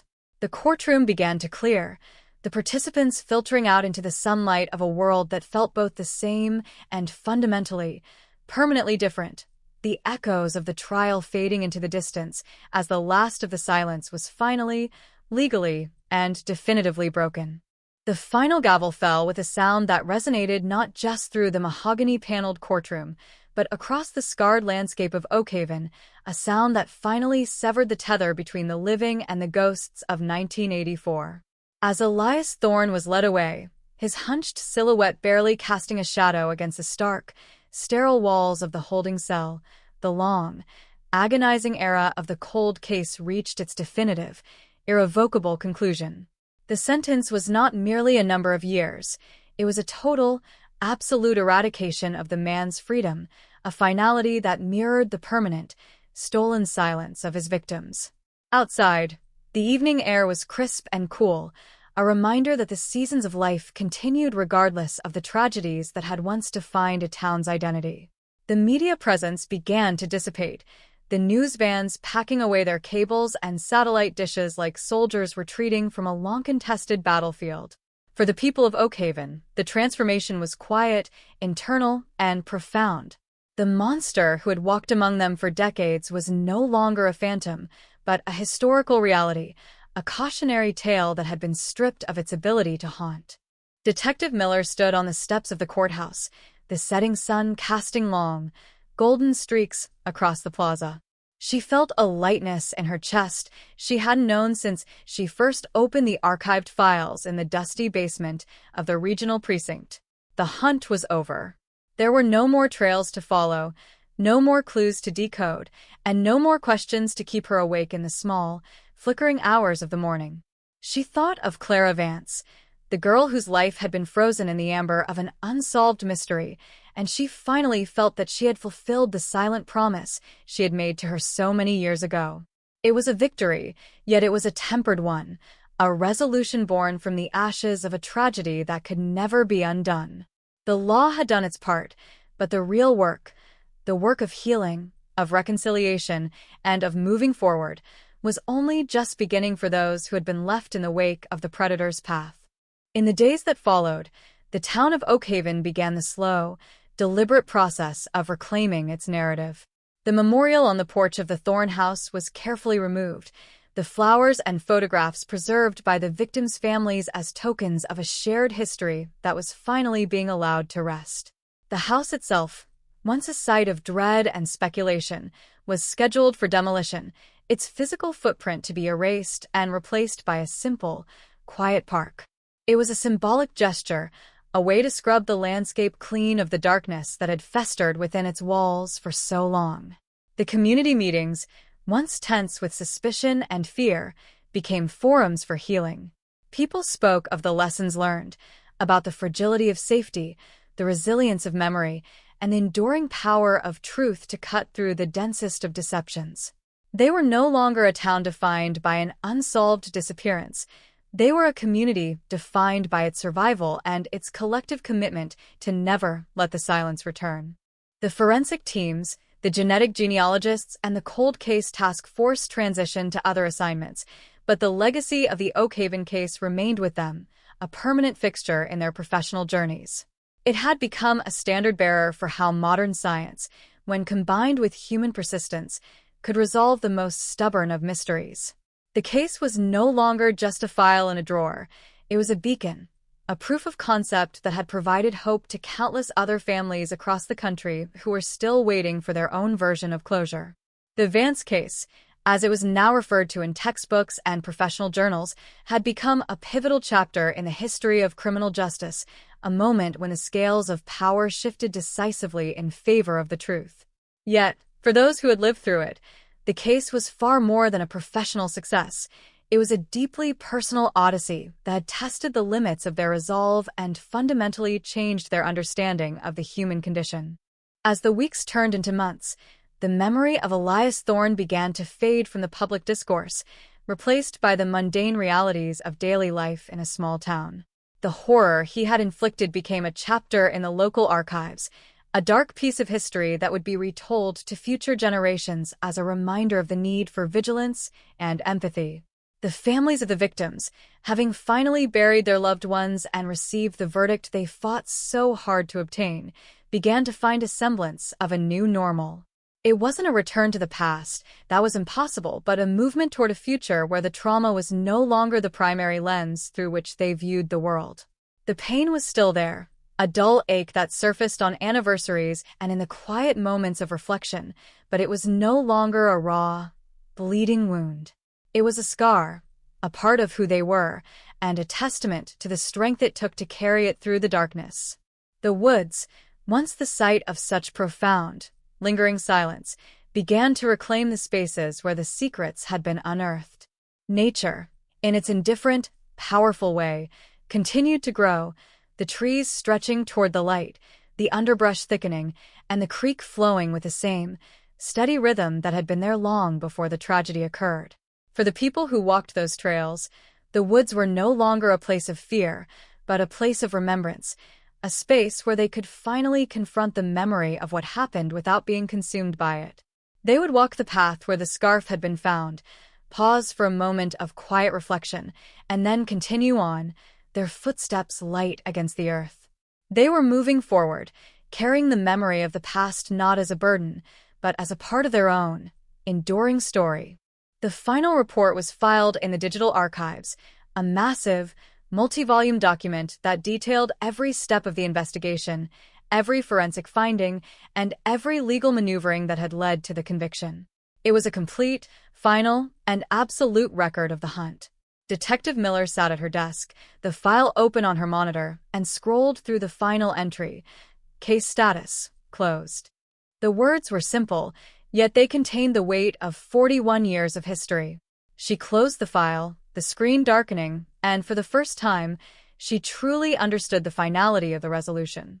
The monster was behind bars, the truth was enshrined in the record, and the town was safe. She stood up, walked to the window, and looked out at the city as it bustled with the energy of a new day, the sunlight catching the glass of the skyscrapers, the streets alive with the sound of life moving forward. The shadow was gone, the silence was broken, and the long, cold case of the Oakhaven mystery had finally found its rest, leaving behind only the echo of a story that would serve as an eternal, sobering reminder of the light that is found when one refuses to stop searching for the truth. The finality of the Oakhaven case was not found in the sterile environment of a courtroom or the rigid text of a judicial filing, but in the quiet, intangible space of a memory finally permitted to rest. Months had passed since the final gavel fell, and the town had entered a season of profound, necessary transition. The demolition of the Thorne house had proceeded with a somber, systematic efficiency. As the heavy machinery tore through the rotted timber and the gray, peeling siding, It felt as though they were not just dismantling a building, but exorcising a long-standing sickness from the community's heart. The dust clouds that rose into the autumn sky were quickly carried away by the wind, leaving behind a blank, open space, a site for a new park, a patch of earth where the grass was already beginning to take root. This was the true, final act of the investigation, the transformation of a monument to trauma into a place of restoration. Detective Miller returned to the site on the anniversary of the discovery. The air was crisp, carrying the scent of damp earth and coming winter. Standing on the edge of the new park, she watched a group of children playing near the center, their laughter clear and unburdened, a sound that, only a year prior, had been stifled by the pervasive, heavy dread of the cold case. She realized then that the victory wasn't just the conviction of Elias Thorne, it was the reclamation of this future. The predator had attempted to steal the innocence of the town, to freeze it in a state of eternal fear, but the persistence of the investigation had broken that hold. The children didn't know the history of the ground they played on, and perhaps, in the most profound sense, that was the greatest justice of all. They were free to exist in the present, unburdened by the ghosts of the past. Inside the precinct, the atmosphere had undergone its own quiet evolution. The Vance case file had been moved from the active, high-priority shelves to the historical archives, a transition that marked the end of an era for the entire department. The younger officers, who had been inspired by the success of the case, now studied it as a landmark in investigative technique. The use of forensic genealogy was no longer a revolutionary gamble, but a standard, powerful tool in the arsenal of modern justice.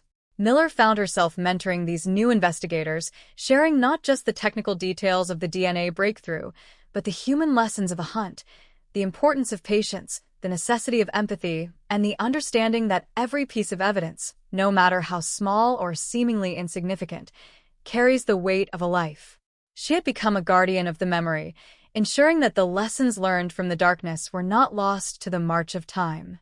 The families of the victims had, in their own ways, found their footing in the aftermath. They had established a foundation in Clara Vance's name, dedicated to supporting families of the missing and advocating for the continued funding of cold case units. It was a tangible, living legacy that ensured the tragedy would be transformed into a force for good. They were no longer the passive, suffering bystanders of a mystery. They were active, empowered participants in the justice system. The Foundation's annual gala, held in the town square, became a celebration of resilience, a night where the focus shifted from the sorrow of the past to the strength of the present. They had turned their grief into a shield for others, a way to ensure that no other community would have to endure the decades of silence they had been forced to navigate. As the years began to stretch out, the Oak Haven case became a permanent, foundational element of the regional identity. It was remembered not just for the horror of the crimes, but for the unwavering, relentless pursuit of the truth that had eventually brought the monster to light. The story served as a testament to the fact that, in a world that often feels chaotic and indifferent, there are those who refuse to let the darkness win. It highlighted the power of collaboration between disparate branches of the law, the courage of the survivors, and the miraculous capability of science to bridge the gap between the known and the unknown. The cold case moniker, once a symbol of defeat and abandonment, had been redefined. It was now a promise, a declaration that no case is ever truly beyond the reach of justice if there are enough hands and hearts committed to the search.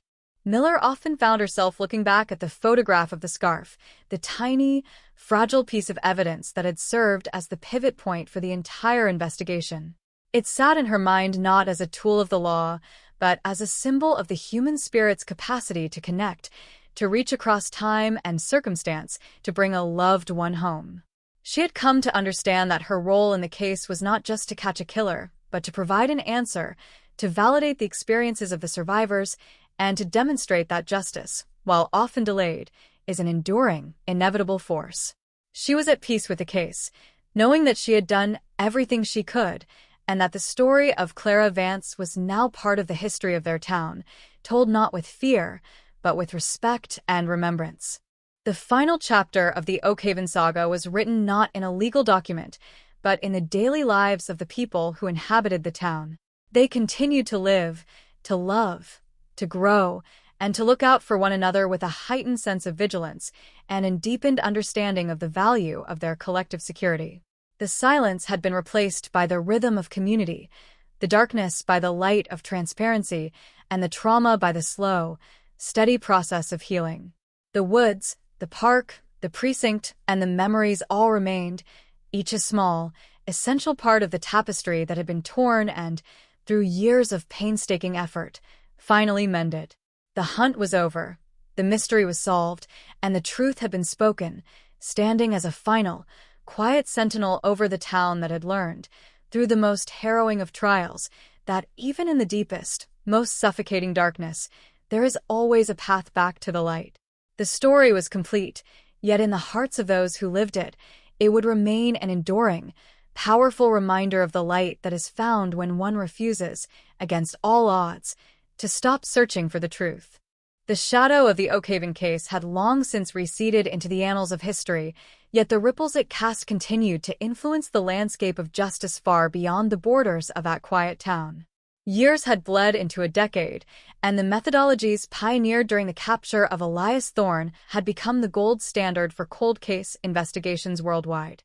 Forensic genealogy, once a fringe experiment in the eyes of traditional law enforcement, was now a cornerstone of the investigative process. Miller, now a senior consultant for the State Bureau, found herself traveling across the country, teaching a new generation of detectives how to look at old evidence not as discarded junk, but as a living bridge to the past. She often told the story of the scarf, the tiny, overlooked snag of DNA, as a parable of hope.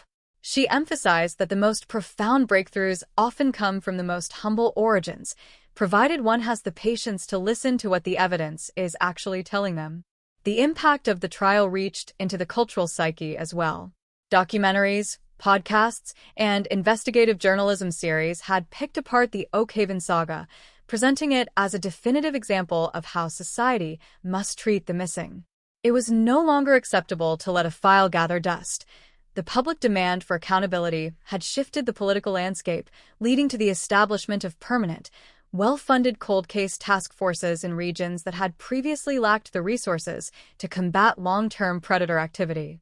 The tragedy of Clara Vance had become the catalyst for a systemic change, a way to ensure that no future family would be left in the agonizing limbo that had consumed the Oakhaven victims' families for 41 years.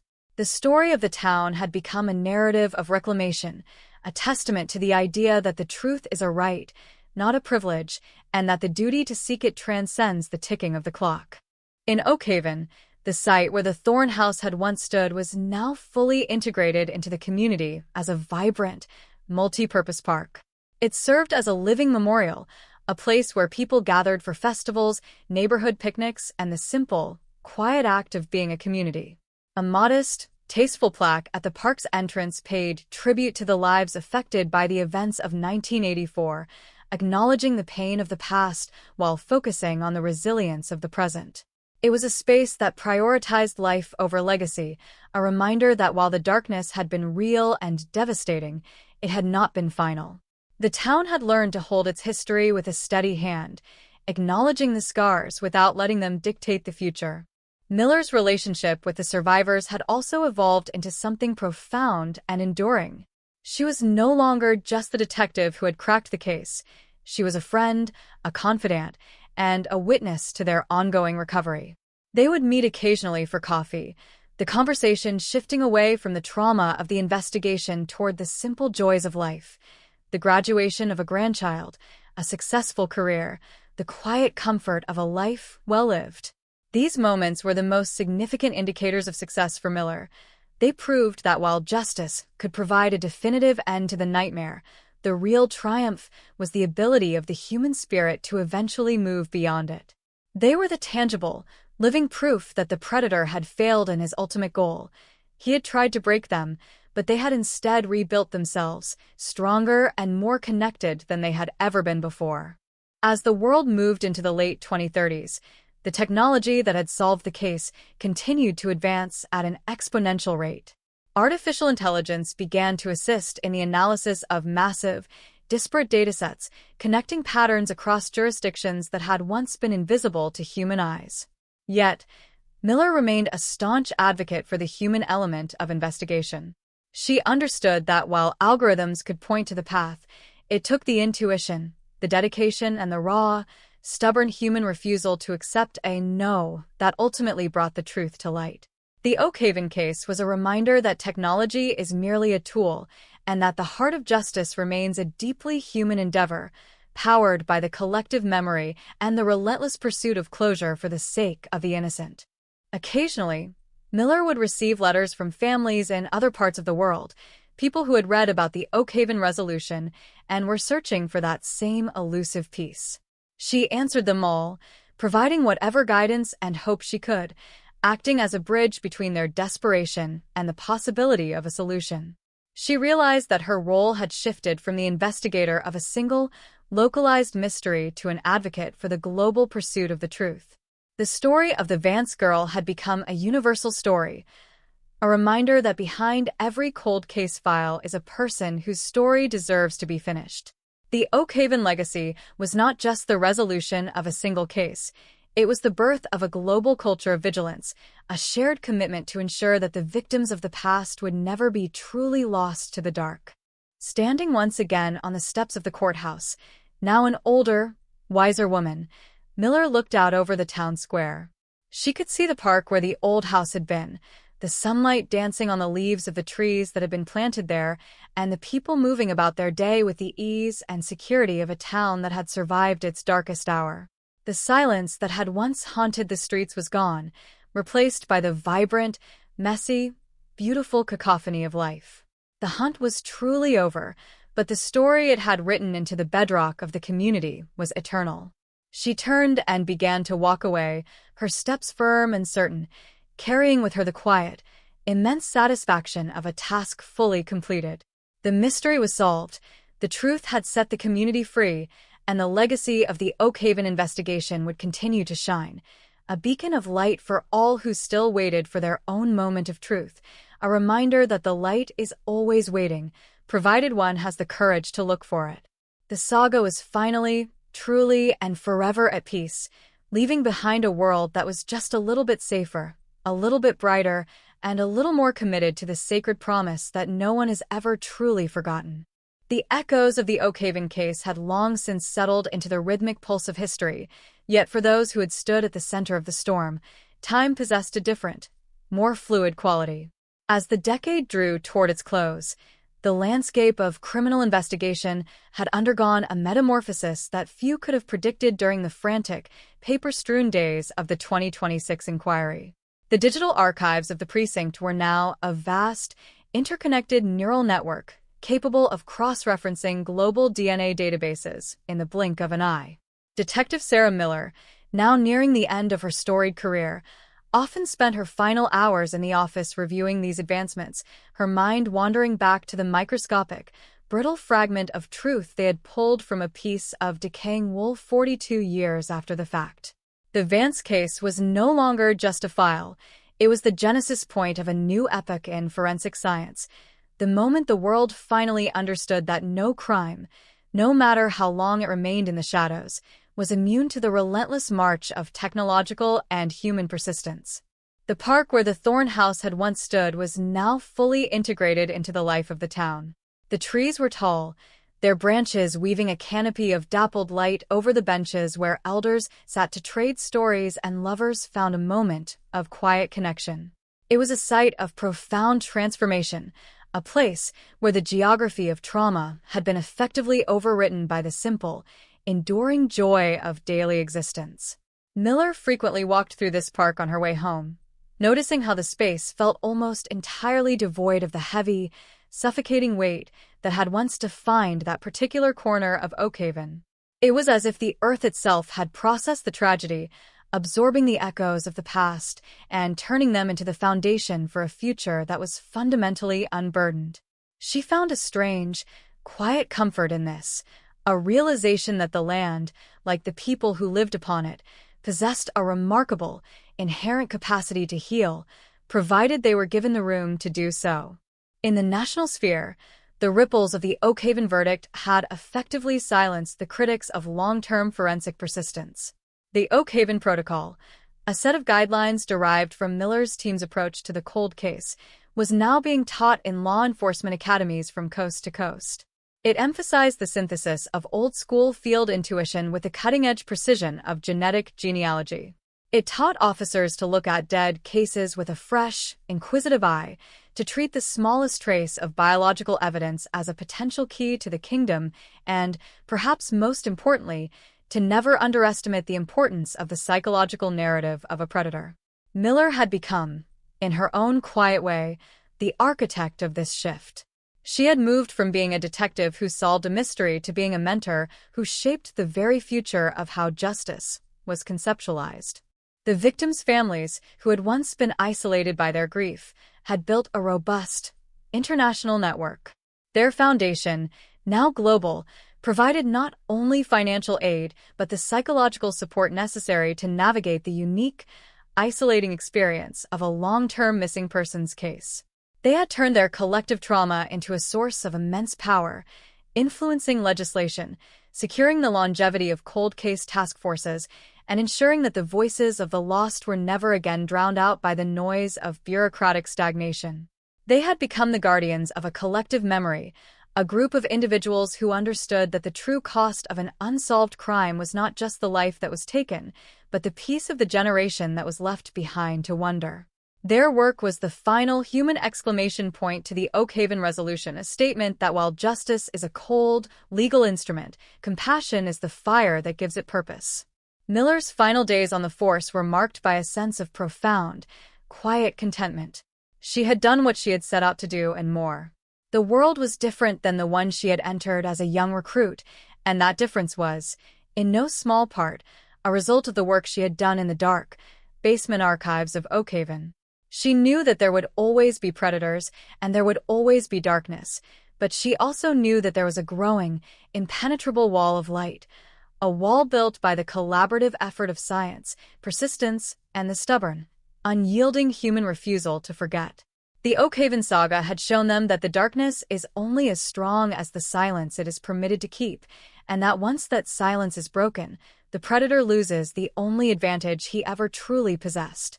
As she cleared her desk for the final time, packing away the photographs, the notebooks, and the quiet artifacts of a life spent in pursuit of the truth, Miller felt a strange, lingering connection to Clara Vance. It was not a haunting, but a sense of completion, a closing of a circle that had started with a lost girl and a broken promise. She left the precinct building and walked out into the cool, evening air, the lights of Oakhaven beginning to twinkle into life like a constellation of hope against the deepening blue of the sky. The city was peaceful, alive, and moving forward with a grace that was entirely its own. She didn't look back at the office building, nor did she feel the need to revisit the park one last time. The work was done. The story was told.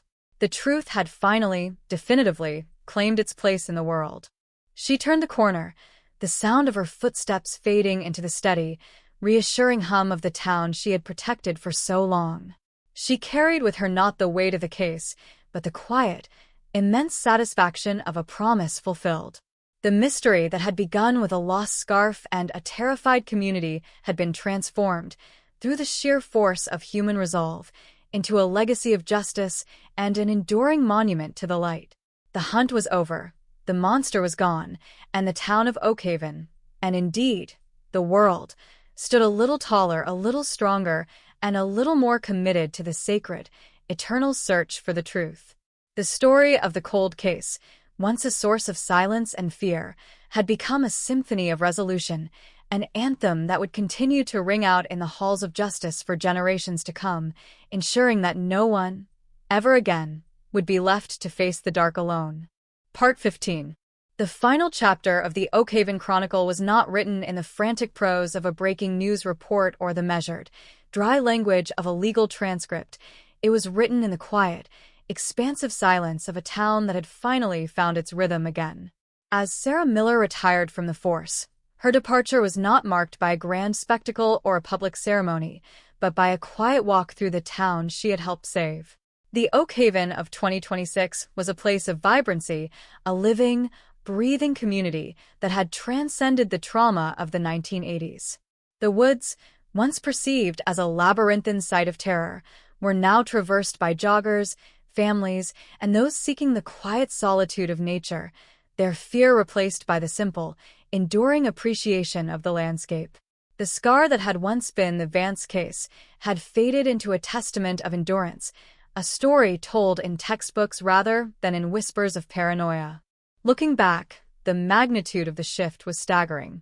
The case had served as the ultimate litmus test for the intersection of human tenacity and technological evolution. It proved that the past is never truly unreachable, provided there is a willingness to confront it with the right tools and the right spirit. For Miller, the journey had been a crucible.